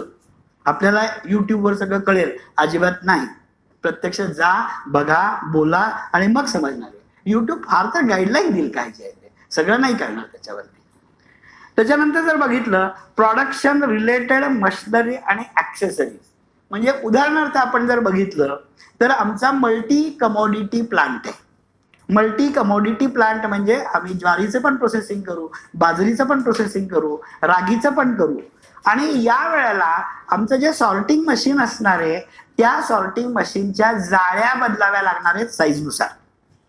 किंवा आमच्याकडे जर काही इतर काही फोटो सेन्सर असतील तर त्याचा सॉफ्टवेअरमध्ये हे आम्हाला इन्क्लूड करून घ्यावं लागणार आहे आणि याची कॉस्ट असते. ती कॉस्ट इथे लावावी लागते. कारण साध्या व्हायब्रोची एक जाळी म्हणजे अगदी 34 इंचाचा व्हायब्रोची जाळी जरी घ्यायची झाली तरी त्याची 18,000 रुपये प्राइस आहे. आणि तुमचे 10 साईजेस जर आले तर 1,80,000 रुपये होते. तेव्हा हे जे काही आहे हे आम्हाला ऍक्सेसरीज समजल्या पाहिजेत. आणि किंवा फॅक्टरी आम्हाला स्वच्छ करायची आहे किंवा ट्रे धुवायचे आहेत तर त्याच्यासाठी तुम्हाला एअर जेटची मोटर असलेलं मशीन घ्यायला पाहिजे, म्हणजे ट्रे घासणं सोपं जाणार आहे. याची सुद्धा कॉस्ट आहे. या सगळ्याला ऍक्सेसरीज म्हणलेलं आहे. या ऍक्सेसरीज आम्हाला कळल्या पाहिजेत, हे लक्षात ठेवा. 1 मिनिट अजून खाली. ओके. Material handling equipment. आता मटेरियल हँडलिंग इक्विपमेंट हा अत्यंत महत्वाचा घटक आहे. हा बऱ्याच वेळेला तुम्ही लक्षात घेत नाही. मटेरियल हँडलिंग इक्विपमेंट म्हणजे काय?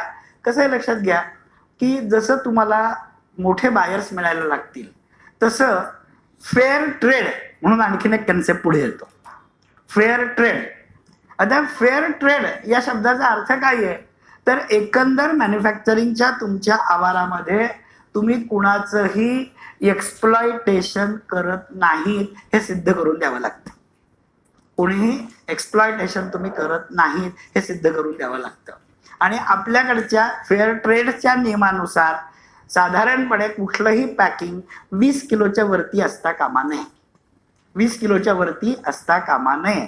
आता आज लक्षात घ्या, तुमच्या फॅक्टरीची कपॅसिटी जर साधारणपणे तासाला 500 किलोची आहे तर 8 तासाला तुमच्याकडे 4 टन मटेरियल येणार आहे.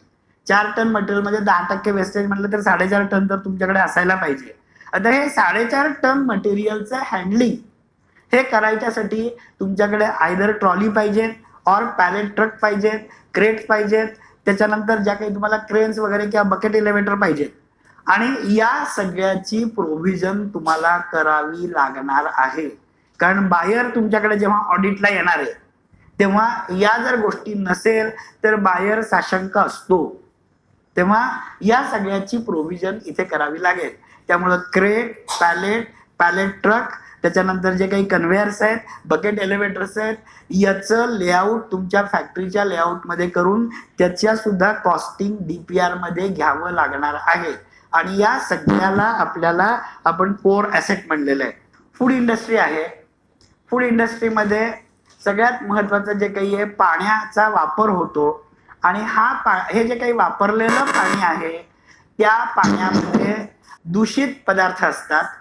हे दूषित पदार्थ काढण्याच्यासाठी तुम्हाला इफ्लुएंट ट्रीटमेंट प्लांट हा कंपल्सरी आहे. इफ्लुएंट ट्रीटमेंट प्लांट बसवल्याशिवाय पोल्युशन कंट्रोल बोर्डाचं लायसन्स मिळत नाही. तेव्हा इफ्लुएंट ट्रीटमेंट प्लांटची कोटेशन घेऊन तुम्ही ती प्रोव्हिजन करा. त्याचबरोबर जर फॅक्टरीमध्ये साधारणपणे 40च्या वरती वर्कर असतील तर सिवेज ट्रीटमेंट प्लांट STP हा बसवावा लागतो. आणि याची सुद्धा कॉस्ट ही तुम्हाला घ्यावी लागती. बऱ्याच DPR मध्ये याला प्रोव्हिजन दिसत नाही. आणि हे ETP आणि STP हे दोन्हीही कोर ॲसेट म्हणून घेतले गेलेले आहेत. मशिनरी इन्स्टॉलेशन आणि ट्रायल्स, आता हा खूप महत्वाचा पार्ट आहे. उदाहरणार्थ तुम्ही आता ज्वारीचं फ्लोअर करायचंय, बाजरीचं फ्लोअर करायचंय आणि मल्टीग्रेन आटा तुम्हाला बनवायचा आहे, तर तुम्हाला पल्वरायझर लागणार आहे. आणि या पल्वरायझरला तुमच्या कपॅसिटी प्रमाणे 20 HP ची मोटर पाहिजे आणि बॅक फिल्टर पाहिजे. तर या पल्वरायझरला मशीन म्हणजे तुमच्याकडे आल्यापासून ते फाउंडेशन त्याला लागणार आहे. त्या फाउंडेशनवरती ते मशीन बसवलं गेलं पाहिजे. त्या मशीनला प्रॉपर बॅलन्सिंग करावं लागतं, मोटर सेट करावी लागती, बॅक फिल्टर सेट करावा लागतो आणि त्यानंतर त्याच्यामध्ये काही ट्रायल्स घ्याव्या लागतात. या सगळ्याला मशीन मॅन्युफॅक्चरर वेगळे चार्जेस घेतो. आणि या चार्जेसला इन्स्टॉलेशन कमिशनिंग चार्जेस म्हणले जातात. हे मशीनच्या कोटेशन मध्ये बऱ्याचदा सांगितलं जात नाही आणि या पैशावरनं भांडणं होतात. आपल्याला इन्स्टॉलेशन आणि कमिशनिंगचे चार्जेस. दुसरा महत्वाचा मुद्दा असा आहे की मशीन तयार झाल्यानंतर रॉ मटेरियल घालून ट्रायल घ्यायला पाहिजे. नुसतं मशीन आणून चालणार नाहीये. आणि त्या मशीन मॅन्युफॅक्चररच्या समोर म्हणजे आता समजा जर तुम्ही 48 ट्रेचा ड्रायर घेतलात तर 48 ट्रेच्या ड्रायरमध्ये साधारणपणे 200 किलो माल बसणार आहे. तर या 200 किलोचं टोमॅटोच्या 4 बॅचेस जोपर्यंत तुम्ही करणार नाही तोपर्यंत ते मशीन इन्स्टॉल झालं असं होत नाही. त्यामुळं या टोमॅटोचं जे काही 10 रुपये 20 रुपये दर असेल त्याच्याप्रमाणे प्रोव्हिजन ही मटेरियलला लागणार आहे, लाईट जळणारे, कामगार लागणार आहेत. या सगळ्याला ट्रायलचा खर्च म्हणलेला आहे. तो सगळा कॅल्क्युलेट करता आला पाहिजे आणि तो DPR मध्ये आपल्याला घ्यायला पाहिजे. आणि म्हणून आपण जर बघितलं तर मशिनरी इन्स्टॉलेशन आणि ट्रायल्स. बाकी मशीन रिलेटेड टॅक्सेस हे समजले पाहिजेत.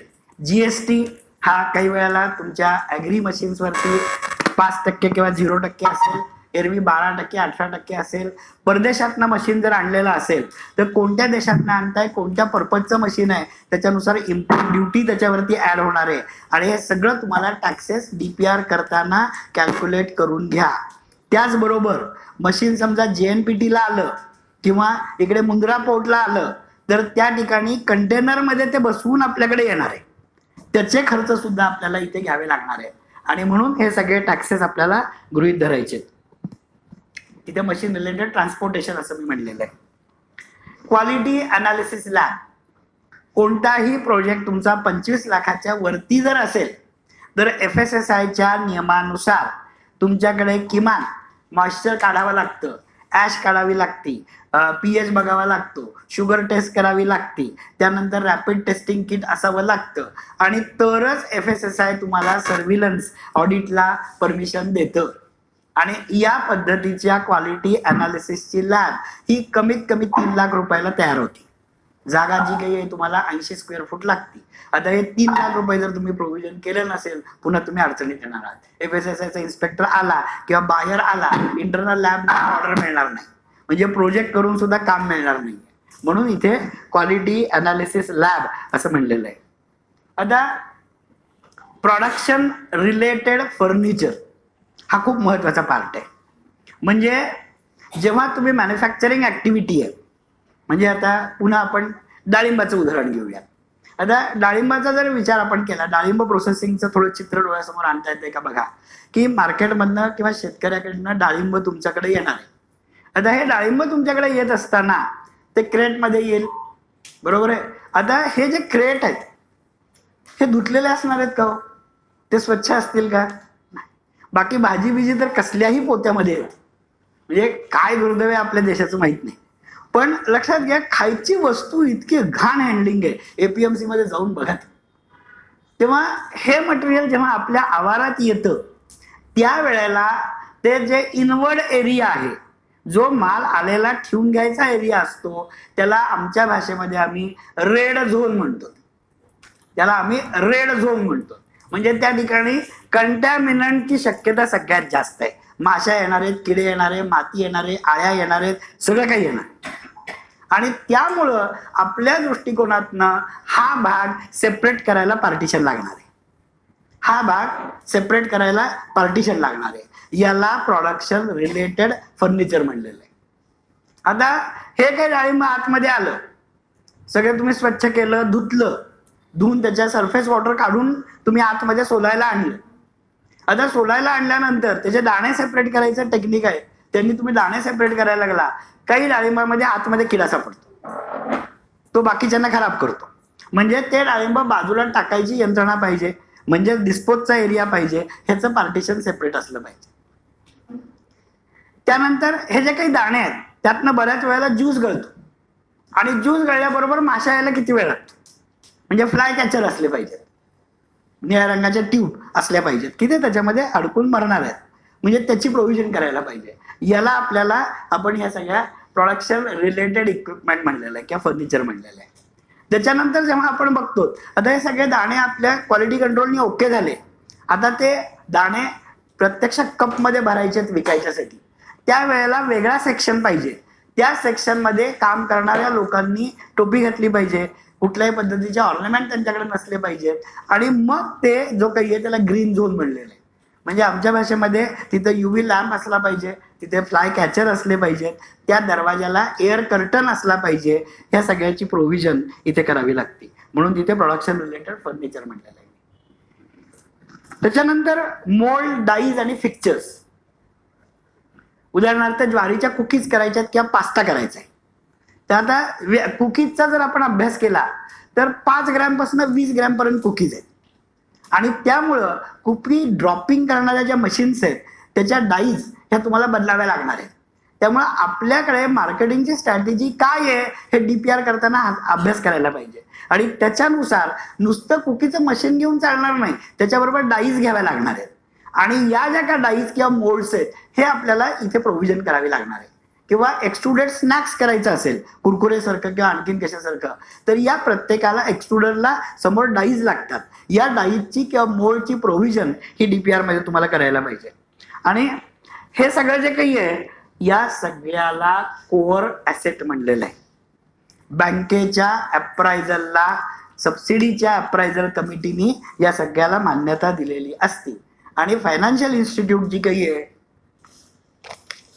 याला साधारणपणे 75% मॅक्सिमम कर्ज देते. म्हणजे या सगळ्याचे जे 100 रुपये असतील तर त्यातले 75 रुपये तुम्हाला लोन म्हणून मिळतं. याच कोर ॲसेटवरती सबसिडी सँक्शन होती. नॉन कोरचं काहीही पकडलं जात नाही. समजते सगळ्यांना?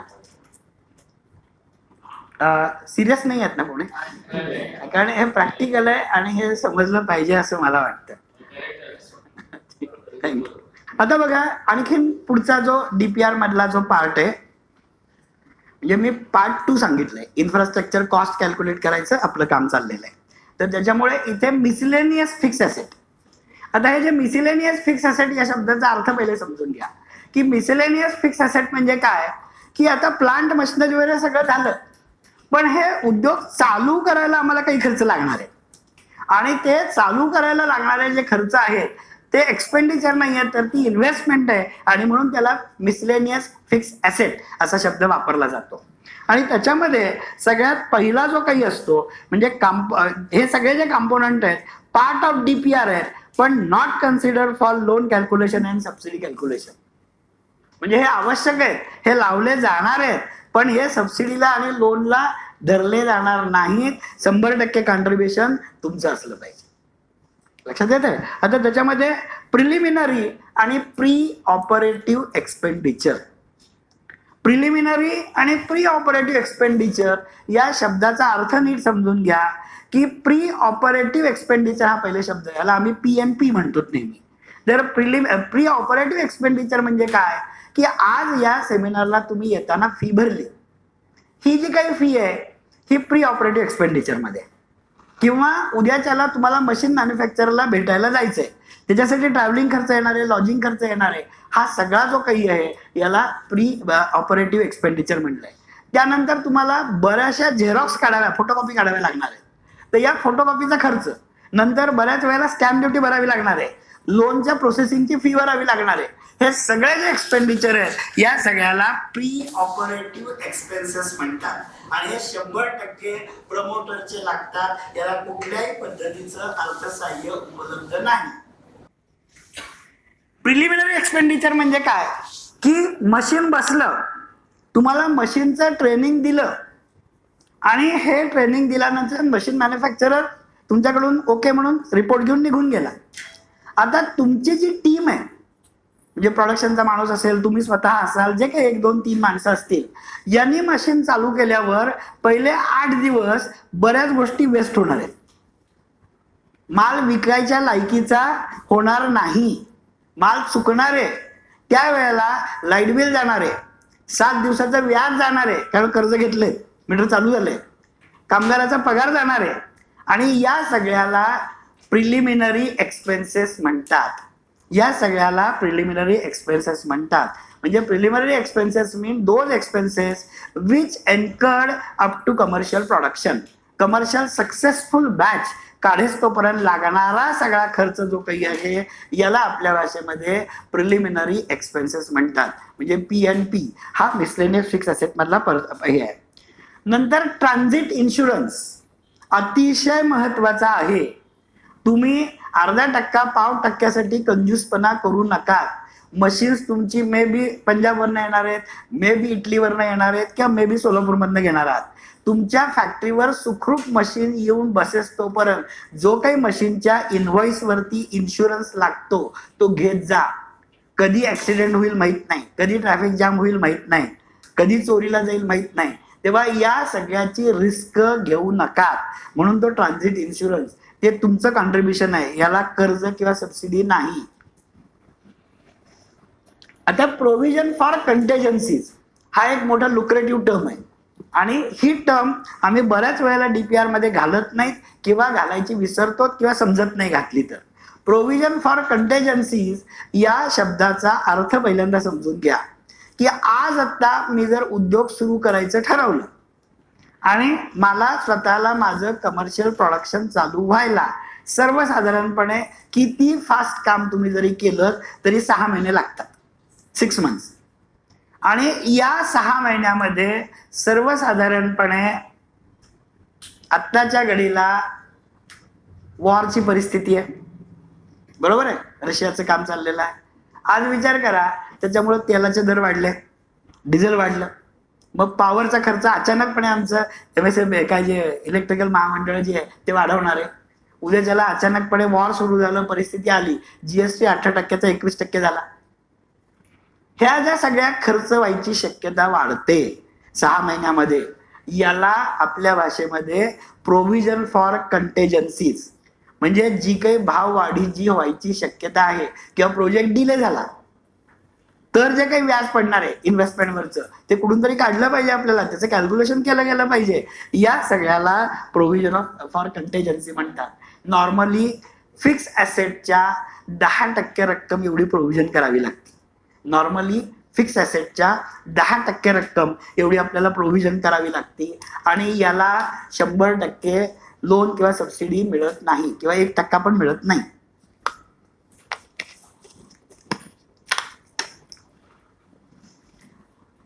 या व्यतिरिक्त जर तुम्ही कुणाला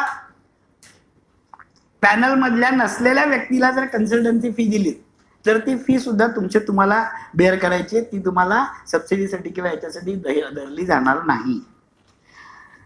याच्यानंतर काही लोक ट्रेनिंगला जातात तर त्या ट्रेनिंगचे पैसे सुद्धा जसे त्याला खर्च करायचे आहेत. ट्रेनिंगचं सर्टिफिकेट मात्र बँक मागते, कारण तुम्हाला अनुभव काय.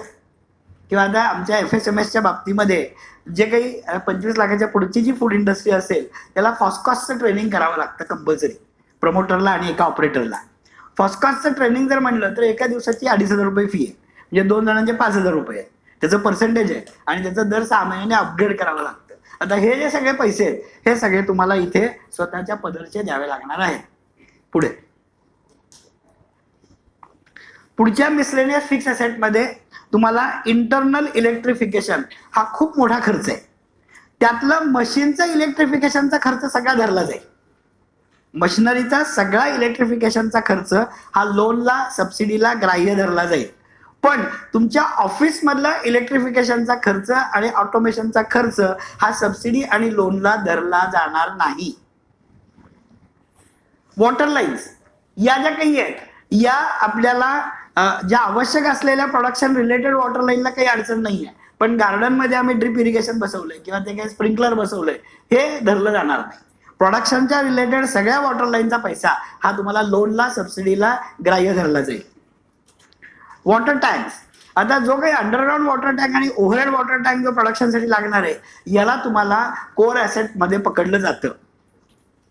Wear house, cold storage, short ड्युरेशनचं हे सुद्धा आपल्याला कोर ॲसेट मध्ये पकडलं जातं. याला तुम्हाला सबसिडी मिळू शकते, याला तुम्हाला लोन मिळू शकतं. त्याच्यानंतर ऑफिस ऑटोमेशन 100% तुमचा खर्च आहे. आणि फूड इंडस्ट्रीला एक मेजर खर्च जो असतो हा FSMS इक्विपमेंटचा असतो. FSMS इक्विपमेंट म्हणजे काय की तुमच्या जे काही वॉशरूम असतील किंवा जे काही कामगार आल्यानंतर हातपाय धुवायची जी सोय असेल त्याला सेन्सरवाले नळ लागतात किंवा फूट ऑपरेटेड कॉक लागतात. हाताने फिरवायचे कॉक चालत नाही, याचा खर्च असेल. किंवा त्याच्या शेजारी आपल्याला ब्लोअर लागतो, हा ब्लोअर जो काही त्याचा खर्च आहे. एअर कर्टन वेगवेगळ्या ठिकाणी लागतात, प्लास्टिक स्ट्रिप्स बऱ्याच ठिकाणी लागतात. त्याच्यानंतर आणखीन काही पद्धतीचं तुमचं डिसइन्फेक्टंट चॅनल तुम्हाला करावा लागतो. तर या नंतर तुमची जी काही कोविडची टेस्टिंग किट्स तुम्हाला ठेवावी लागतात. हा जो काही FSMS एक्सपेंडिचर आम्ही म्हणतो हा सगळा खर्च हा अलीकडच्या काळामध्ये DPR मध्ये लोन आणि सबसिडीला गृहीत धरला जायला लागलेला आहे. पूर्वी हा धरला जायचा नाही, आता गृहीत धरला जायला लागलेला आहे. तेव्हा हे FSMS इक्विपमेंट या सगळ्या कॅटेगरी खाली कुठे येत आहेत, मिसलेनियस फिक्स ॲसेट मध्ये येत आहेत. पुढे आता बऱ्याच योजनांची गंमत अशी असते, लक्षात घ्या की MSCPच्या वेळेला आम्ही बघितलेलं होतं. स्मार्टचाही तुम्ही अभ्यास करा, मॅग्नेटचाही तुम्ही अभ्यास करा. या योजनांची सगळ्यात मोठी त्रुटी जर बघितली आपण तर या सगळ्या योजनांमध्ये फिक्स कॉस्टला पैसे दिले आणि DPR करत असताना तुम्हाला DPR मध्ये core asset, non core asset म्हणजे प्लांट मिसलेनियस फिक्स ॲसेट, त्यानंतर वर्किंग कॅपिटलचं कॅल्क्युलेशन दाखवावं लागतं. वर्किंग कॅपिटलचं कॅल्क्युलेशन मध्ये सगळ्यात पहिल्यांदा तुम्हाला हे समजायला पाहिजे, उद्योगाची फिजिबिलिटी चेक करताना वर्किंग कॅपिटल सायकल पिरियड किती, वर्किंग कॅपिटल सायकल पिरियड किती. म्हणजे आज मी धंद्यामध्ये पैसे गुंतवले, धंद्याला 2 प्रकारचे पैसे लागतात, 2 पद्धतीची भांडवल लागतात. एक फिक्स कॅपिटल, दुसरं करंट कॅपिटल. आणि करंट कॅपिटल शिवाय फिक्स कॅपिटल किती असलं तरी देखील धंदा चालत नाही. बरेचसे जे उद्योग आजारी पडलेले आहेत इनसफिशियंट वर्किंग कॅपिटलमुळे पडलेले आहेत. म्हणजे पर्टिक्युलरली जेवढे काही काजूचे बिझनेस आहेत ते सगळे बंद पडायचं कारण असं आहे वर्किंग कॅपिटलच त्यांच्याकडे नाही, मशीन घेऊन काय करणार आहे.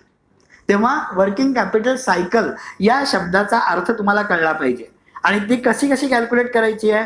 Time required to complete cash to cash cycle म्हणजे काय आहे, आज माझ्या हातात कॅश होती, माझं ज्वारीच्या कुकीजचं युनिट आहे असं समजा, मला रोज 100 किलो कुकीज करायच्या आहेत, म्हणजे मला वर्षभरामध्ये साधारणपणे किती 300 3000 30,000 किलो कुकीज बनवायच्या आहेत. आणि 30,000 किलो वर्षभरातल्या कुकीज करायच्या आहेत, त्याच्यासाठी मला साधारणपणे 35,000 किलो ज्वारी लागणार आहे, अंदाजे आपण जर गृहीत धरलं. म्हणजे आज मी एक साधारणपणे 2 टन ज्वारीला मी पैसे इन्व्हेस्ट केले. सीझन आहे, माल घेऊन मी ठेवला, हा माझे पैसे ज्वारीमध्ये अडकलेत.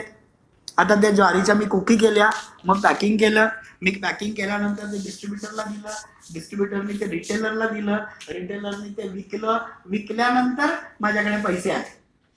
ही साखळी पूर्ण व्हायला किती दिवस लागतात याचं कॅल्क्युलेशन करा. सुरुवातीच्या काळामध्ये कोणीही ऍडव्हान्स पेमेंट देणार नाही. तुम्हाला कॅश ऑन डिलिव्हरीची सवय आहेच आहे, तेव्हा लक्षात घ्या की या ठिकाणी वर्किंग कॅपिटल सायकल आपल्या ऍग्रो प्रोसेसिंग मध्ये कमीत कमी 50 दिवसाची असते, कमीत कमी. आणि जास्तीत जास्त काही विचारू नका. आणि दुसरी गोष्ट, सीझनल प्रॉडक्ट करणारे जे लोक आहेत त्यांची सगळ्यात मोठी इन्व्हेस्टमेंट वर्किंग कॅपिटल मध्ये अडकते. म्हणजे आता तुम्ही विचार करा, पिकल्स करणारी लोक आहेत, लोणचं, त्यांची सगळ्यात मोठी इन्व्हेस्टमेंट कुठे जाणार आहे? त्यांना समजा जर दररोज 100 किलो कैरीचं लोणचं ते करत असतील तर त्यांना 30,000 किलो कैऱ्या एकाच महिन्यात सीझन असतो त्यात स्टोअर करायची ताकद पाहिजे. आणि ते डीपीआर मध्ये वर्किंग कॅपिटल, त्याला सबसिडी नाही, आणि म्हणून ही युनिट मोठी होत नाही. तुम्ही अभ्यास करा की युनिटची ग्रोथ का होत नसते, आणि म्हणून वर्किंग कॅपिटल हा कॉम्पोनंट समजला पाहिजे. आणि म्हणून तिथे वर्किंग कॅपिटल सायकल हा विषय मी सांगितलेला आहे. आता cash invested in raw material, आता जे मी सांगितलं की कच्च्या मालामध्ये पैसे गुंतवले, रॉ मटेरियल स्टॉकचं व्हॅल्युएशन किती दिवस मला होल्डिंग करायचं आहे, त्याच्यानंतर वर्क इन प्रोसेस, म्हणजे काही वेळेला कशा असतात, काही प्रोसेस एका दिवसात होतात, काही प्रोसेस 4 दिवसात होतात, तर हा जो काही वर्क इन प्रोसेसमध्ये मटेरियल पुन्हा अडकलेला आहे. त्याच्यानंतर finish product to be stored and amount blocked in finish product, म्हणजे जर काही स्टॉक माझ्याकडे ठेवून द्यायचा आहे, कारण कधी कस्टमरला माहित नाही मला रेडी पाहिजे, तर त्याच्यामध्ये माझे पैसे अडकले. त्यानंतर डेटर्स जे आहेत, कस्टमरला माल विकल्यानंतर उधारीचा जो काळ आहे तो मला पकडला पाहिजे, आणि त्यानंतर अमाऊंट माझ्याकडे रिसिव्ह झालेली आहे, याला वर्किंग कॅपिटल सायकल म्हणतात. आणि एक सायकल जेव्हा पूर्ण होती तेव्हा तुमची व्हॅल्यू एडिशन होती. नुसत्या मशीन बसून व्हॅल्यू एडिशन होत नाही. ही एक सायकल पूर्ण झाली की 100 रुपये इन्व्हेस्ट केलेले किमान 140 रुपये व्हायला पाहिजे, तर तुमचा धंदा नफ्यात येणार. 140 पेक्षा खाली होत असतील बिझनेस नफ्यात येणार नाही. पुढे नेक्स्ट स्लाइड घ्या. आता याच्यामध्ये तुम्ही अगदी सोपा मुद्दा, वर्किंग कॅपिटल कसं काढतात त्याचं सांगितलेलं आहे. म्हणजे तुम्हाला सगळं रॉ मटेरियलचा स्टॉक, महिन्याचे फिक्स कॉस्ट तुम्हाला काढायला पाहिजे की जे दर महिन्याच्या 1 तारखेला तुमच्या समोर येणार आहेत. त्याच्यानंतर तुम्हाला स्टॉकचं व्हॅल्युएशन, त्याच्यामध्ये तुम्हाला डेटर्सचे ऍड करायचे आणि क्रेडिटरची अमाऊंट वजा करायची असते. तुम्ही सुद्धा हळूहळू जसे मोठे होता तसं उधारीवर माल घ्यायला लागता. तुम्ही सुद्धा ज्या वेंडरला 30 दिवसांनी, 40 दिवसांनी, 45 दिवसांनी, 90 दिवसांनी पेमेंट करणार आहात, ते रक्कम वजा करायची आहे. आणि मग जी रक्कम येणार आहे, पुढची स्लाइड, त्याला वर्किंग कॅपिटल म्हणलेलं आहे. आणि प्रोजेक्ट रिपोर्ट करत असताना आपल्याला काय काय घेतलं जातं, non core asset, core asset, miscellaneous fix asset आणि वर्किंग कॅपिटल मार्जिन. म्हणजे टोटल वर्किंग कॅपिटल जर माझ्याकडे 100 रुपयाचं लागत असेल तर 33.5 रुपये माझे पाहिजे. 33.5 रुपये तुम्ही क्रेडिटरला अडकवणार आहात आणि 33.5% सीसी घेणार आहात, म्हणजे 100 रुपये पूर्ण होतं. हे डीपीआर मध्ये दिसावं लागतं, तर डीपीआरचं व्हॅलिडेशन अप्रायझलला होतं, अदरवाईज होत नाही. हे नीट लक्षात घ्या. त्यामुळे वर्किंग कॅपिटल हा प्रोजेक्टचा अत्यंत महत्वाचा असं अंग आहे. आणि या मॅग्नेटच्या प्रोजेक्टला किंवा स्मार्टच्या प्रोजेक्टला डीपीआर करणाऱ्या ज्या एजन्सीज आहेत त्यांनी कृपया ह्याची प्रोव्हिजन त्याच्यामध्ये करत जा. अदरवाईज लक्षात घ्या, प्रोजेक्ट जन्मतः सिक युनिट निर्माण होतील, तसं होऊ नये. आपला सगळा टॅक्सपेअरचा पैसा त्याच्यामध्ये अडकला जातो. त्यामुळे वर्किंग कॅपिटल अतिशय महत्वाचं आहे. नेक्स्ट, आता हे जे काही आहे याला फायनान्शियल पॅटर्न समजून घ्या. फायनान्शियल पॅटर्न म्हणून मी काय सांगितलेलं आहे, तर 100% नॉन कोर ॲसेट इन्व्हेस्टमेंट जी काही आहे फ्रॉम ओनर कॉन्ट्रीब्युशन, जे मगाशी मी सांगितलं. म्हणजे प्रोजेक्ट जर माझा 100 रुपयाचा झाला तर या पद्धतीने कॅल्क्युलेट केल्यावर माझ्या प्रोजेक्टची कॉस्ट होती 60 रुपये. त्या 60 रुपयातले 75 रुपये मला लोन मिळणार आहे. लक्षात आलं? 75% लोन मला मिळणार आहे. म्हणजे पहिले 40 रुपये माझ्या खिशात पाहिजे किंवा ते उभं करायची यंत्रणा मला लावावी लागणार आहे. म्हणून या ठिकाणी 75% financial assistance for core asset, 25% owner contribution in core asset, 1/3 working capital margin as a owner contribution, आणि subsidy will be calculated on core asset only. म्हणजे 75% जे लोन मिळणार आहे त्या 75 म्हणजे 100 काय जी कोर ॲसेट आहे त्यातली 35% सबसिडी मिळणार आहे. म्हणजे लोन पुन्हा तुम्हाला 40% घ्यावं लागणार आहे. लोनची अमाऊंट फक्त कमी होईल. सबसिडी मिळायला उशीर लागला तर पुन्हा प्रोजेक्ट सीक होतो. त्यामुळे मिळणारी सबसिडी बॅक एंडेड आहे का फ्रंट एंडेड आहे हे नीट समजून घ्या.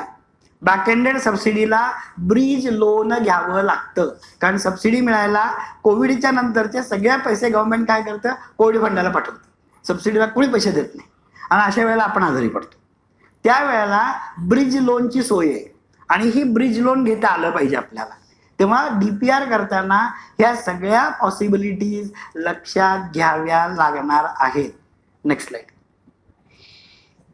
आता तुम्ही या सगळ्या ज्या आहेत, आणि बघा सरकारी काम जे असतं ते फार विचार करून असतं. तुम्हाला आपल्या संबंधामधल्या शासकीय संस्थांची माहिती असली पाहिजे.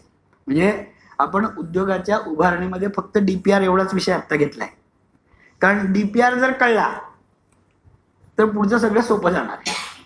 कारण डीपीआर करायच्यासाठी एवढ्या सगळ्या गोष्टींची इन्फॉर्मेशन तुम्ही सक केल्यानंतर आता तुम्हाला कळणार आहे माझ्या खिशामध्ये 100 रुपये आहेत, माझा डीपीआर जो असेल तो जास्तीत जास्त 300 रुपयाचा मी करेन. म्हणजे कम्फर्टेबल मला जगता आलं पाहिजे. आणि धंद्याची गंमत कशी आहे लक्षात घ्या, जसा पैसा जोडायला लागतो ना तशी तुमची पर्चेसिंग कपॅसिटी तशीच लेंडिंग कपॅसिटी बँकरची वाढत जाते. बँक होऊन मागं लागते की तुम्ही घ्या की लोन म्हणून, कारण तुम्ही गुड मॅन्युफॅक्चरर किंवा गुड कस्टमर म्हणून बँकेच्या समोर आलेले असता. आता आपल्याकडची पद्धत जर तुम्ही बघितलं, या सगळ्याचा अभ्यास करून सरकारने काय केलं, वेगवेगळी महामंडळं तयार केलेली आहेत, वेगवेगळी महामंडळं. आणि याचा अभ्यास उद्योजक म्हणून किंवा एफपीसी म्हणून तुम्हाला असायला पाहिजे. आणि याच्यातलं सगळ्यात महत्वाचं अतिशय चांगलं काम करणारं महामंडळ म्हणजे SFAC, small farmer agri business consortium. म्हणजे आपल्याकडे महाराष्ट्रामध्ये पुण्यामध्ये त्यांचं ऑफिस आहे, हेड ऑफिस त्यांचं दिल्ली बेस आहे. आज विचार करा, या SFACचा हा सगळा अभ्यास करून त्यांनी काय केलेलं आहे की एफपीसीला जे काही नॉन कोरसाठी पैसे लागतात ते नसतात उपलब्ध, आणि त्यामुळं ते लोक इक्विटी पार्टिसिपेशन करायला तयार आहेत. आणि ते जर तुम्ही प्रभावीपणे मांडू शकलात तर टोटल इक्विटीच्या 76% पैसे दिलेले आहेत असं रेकॉर्ड तुम्हाला सापडेल. ही बाजू मांडायची ताकद तुमच्या अंगात पाहिजे की प्रोजेक्ट मला समजलाय, माझ्याकडं मी प्रोजेक्टमध्ये अतिशय कॉन्फिडंट आहे, पण माझ्याकडे पैसे नाही आहेत. पैसे उपलब्ध आहेत, तुम्हाला मागता आलं पाहिजे.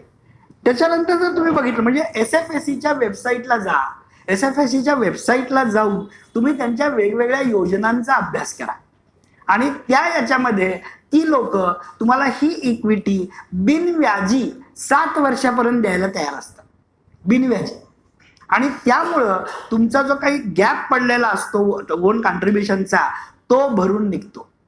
त्याचबरोबर आणखीन तुम्हाला दुसरी काही म्हणजे आता आपण जर बघितलं तुमचं NSIC यासारखी जी कॉर्पोरेशन्स आहेत, या कॉर्पोरेशन जर फायदा तुम्ही बघितलात तर ही मंडळी तुम्हाला जे काही तुमच्या सन्ड्री डेटरकडे जे पैसे अडकलेले असतात या बिलांच्या 60 ते 65% पैशाचं ते इमिडिएट फायनान्स करतात तुम्हाला.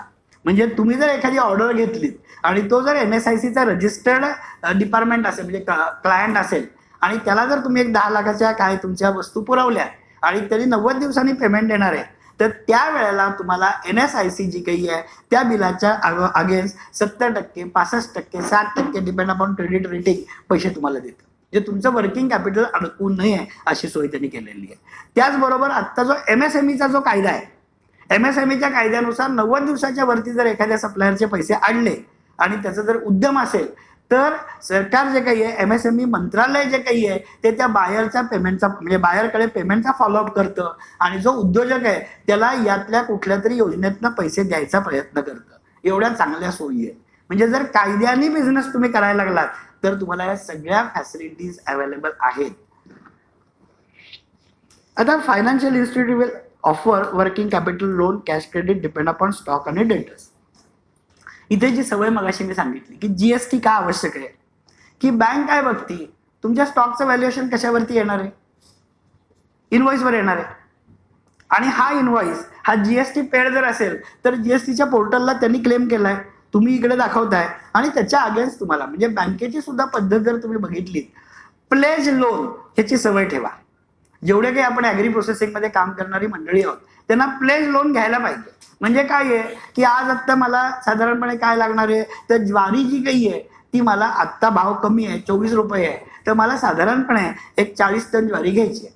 तर तुम्ही बँकेशी तुमच्या बोलून घ्या, एक गोडाऊन बँक जी काही आहे ती तुम्हाला घ्या म्हणती, लॉक अँड की मध्ये 40 टन ज्वारी ठेवा म्हणती, त्या ज्वारीचं पेमेंट ते त्या सप्लायरला करून टाकतात आणि तुम्हाला जेवढी ज्वारी पाहिजे तेवढे पैसे भरायचे, ज्वारी सोडवत जायची आहे. इथे काय फायदा झाला तुम्हाला, 24 रुपयाला स्वस्त असताना ज्वारी घेतल्यामुळं तुम्हाला तेजीमंदीचा गॅप जो काही आहे तो बेनिफिट मिळायला लागतो.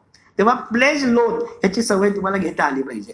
त्याच्यानंतर जर आपण बघितलं हे जे ब्रिज लोन मगाशी जे म्हणलं, आणखीन एक योजना आहे, मोठ्या प्रोजेक्टला त्याचा विचार करायला हरकत नाही, पण आजपर्यंत ती योजना प्रभावी मांडता नाही आली. म्हणजे शासनकर्ते इतके म्हणजे खूप दृष्टी मंडळी आहे. VGF फंडिंग म्हणून एक प्रकार आहे आणि VGF फंडिंग आतापर्यंत फारसं कुणी कधी घेतलंच नाहीये. व्हायबिलिटी गॅप फंडिंग असं म्हणलेलं आहे. व्हायबिलिटी गॅप फंडिंग म्हणजे आज आता जर मी लाईव्हलीहूड मिशनमध्ये माझं एखादं प्रोजेक्ट टाकलं की मी साधारणपणे 50,000 शेतकऱ्यांचं एम्पॉवरमेंट करणार आहे आणि 50,000 शेतकऱ्यांचं एम्पॉवरमेंट करत असताना मला काही ॲग्रिकल्चर टेक्नॉलॉजी नवीन आणायच्या आहेत, हार्वेस्टिंगच्यासाठी मला R&D करायचं आहे, मला वेदर स्टेशन बसवायचं आहे, मला लॉजिस्टिकच्यासाठी काही वेगळ्या सोयी करायच्या आहेत, काही सीडवरती जेनेटिकल मला स्टडी करायचा आहे, हा सगळा मला करायला पैसे माझ्याकडे नाही आहेत. अशा वेळेला लाईव्हलीहूड मिशन म्हणून जेव्हा तुम्ही काम तुमच्या बायलॉजमध्ये घेतलेलं आहे, अशा प्रकारच्या प्रोजेक्टला व्हायबिलिटी गॅप फंडिंग फार मोठ्या प्रमाणात अवेलेबल आहे. आणि व्हायबिलिटी गॅप फंडिंग हे नाबार्डकडे अवेलेबल आहे, सिडबीकडे अवेलेबल आहे, याच्या व्यतिरिक्त टाटा ट्रस्टकडे अवेलेबल आहे, बिलगेटच्या फाउंडेशनकडे अवेलेबल आहे आणि MIDS मध्ये सुद्धा अवेलेबल आहे किंवा RKVY मध्ये सुद्धा अवेलेबल आहे. पण दुर्दैवाने हा प्रकार आम्हाला कळत नसल्यामुळं तो प्रभावी मांडता येत नाही. प्रोजेक्ट जर स्वतः केलेला असेल तर या सगळ्या फॅसिलिटीज आहेत. म्हणून स्मार्टली प्रोजेक्ट तयार करायच्या मागं लागा. दुसरं, वेअरहाऊस रिसिप्टचा वापर करायला शिका. वेअरहाऊस रिसिप्टचा काही लोक फक्त मला वाटतं काय सोयाबीनसाठी आता फार तर उपयोग करतात.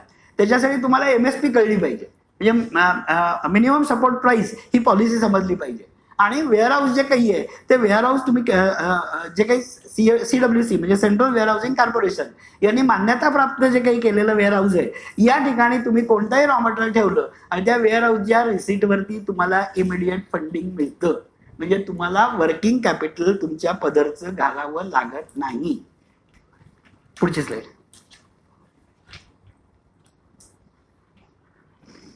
आता DPR हा विषय समजला का बघा.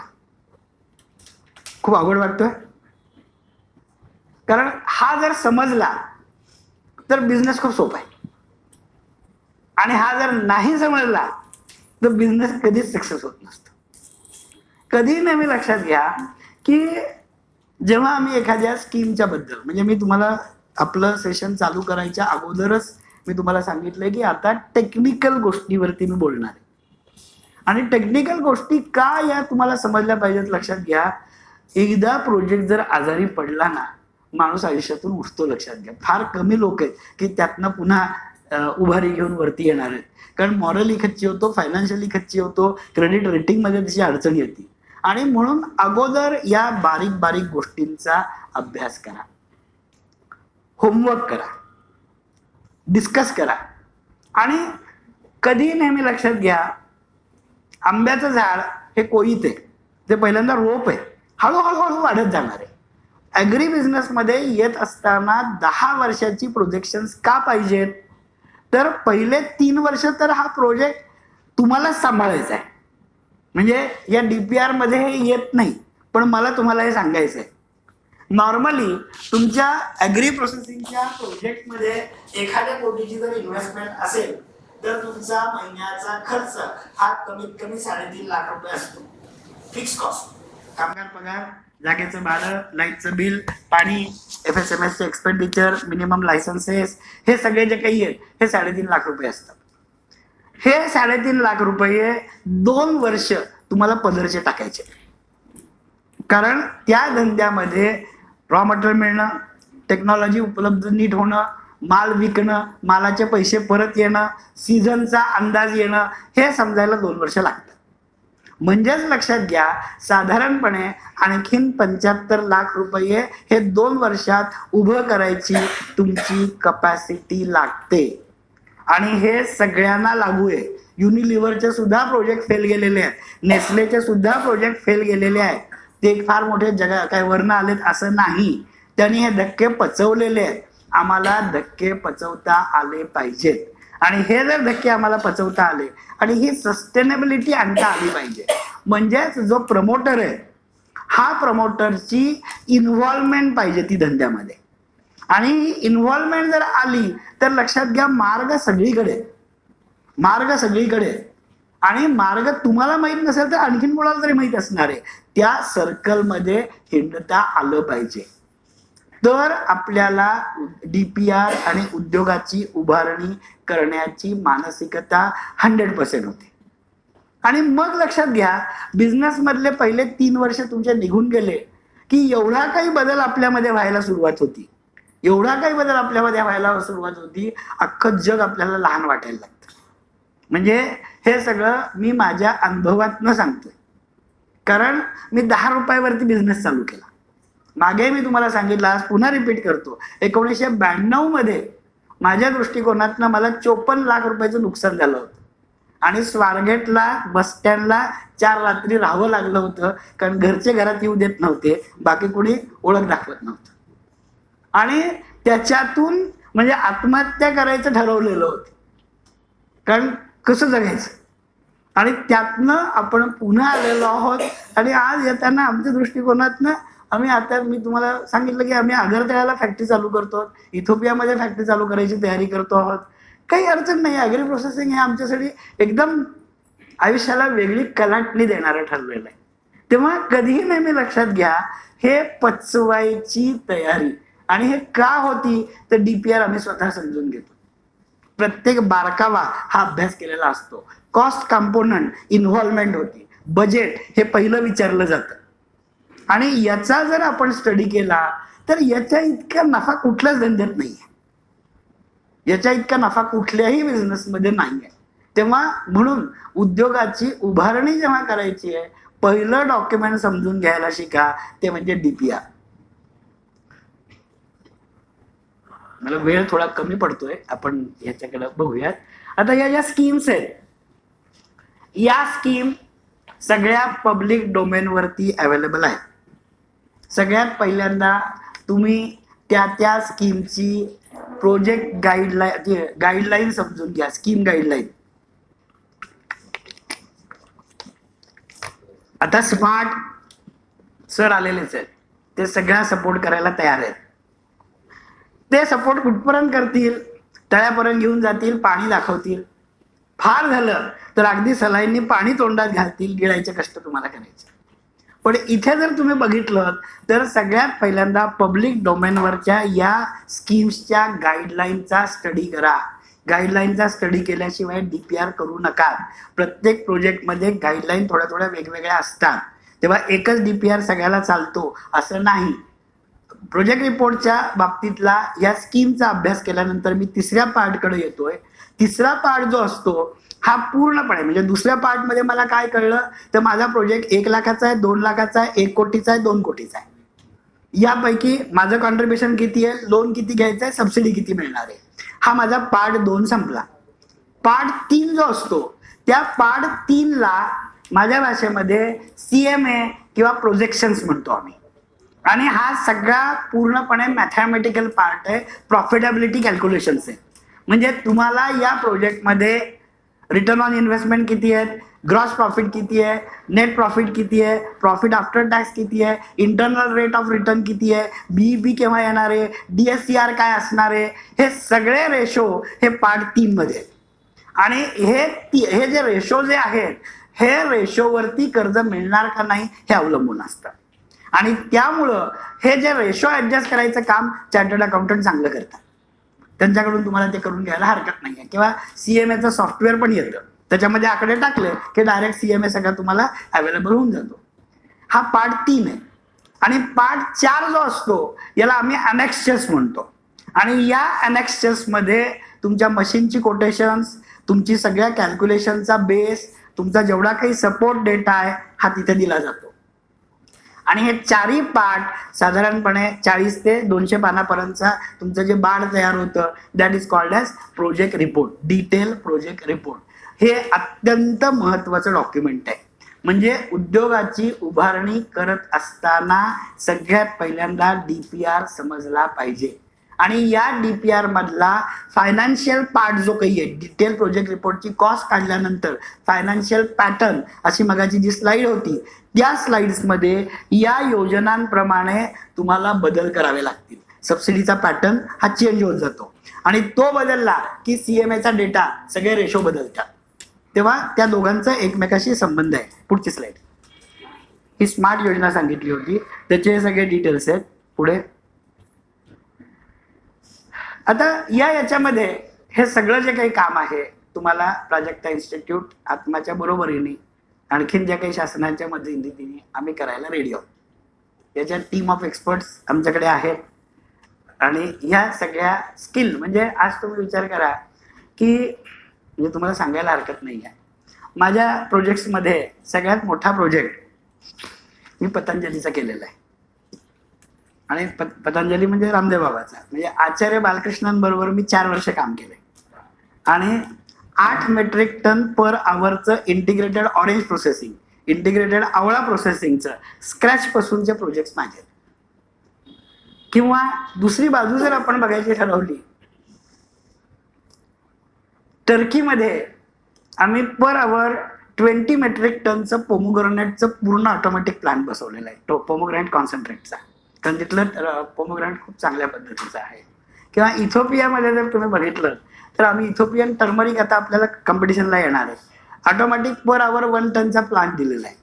म्हणजे याच्यामध्ये तुम्ही आज विचार करा की आणि माझ्या स्वतःच्या फॅक्टरीज आहेत.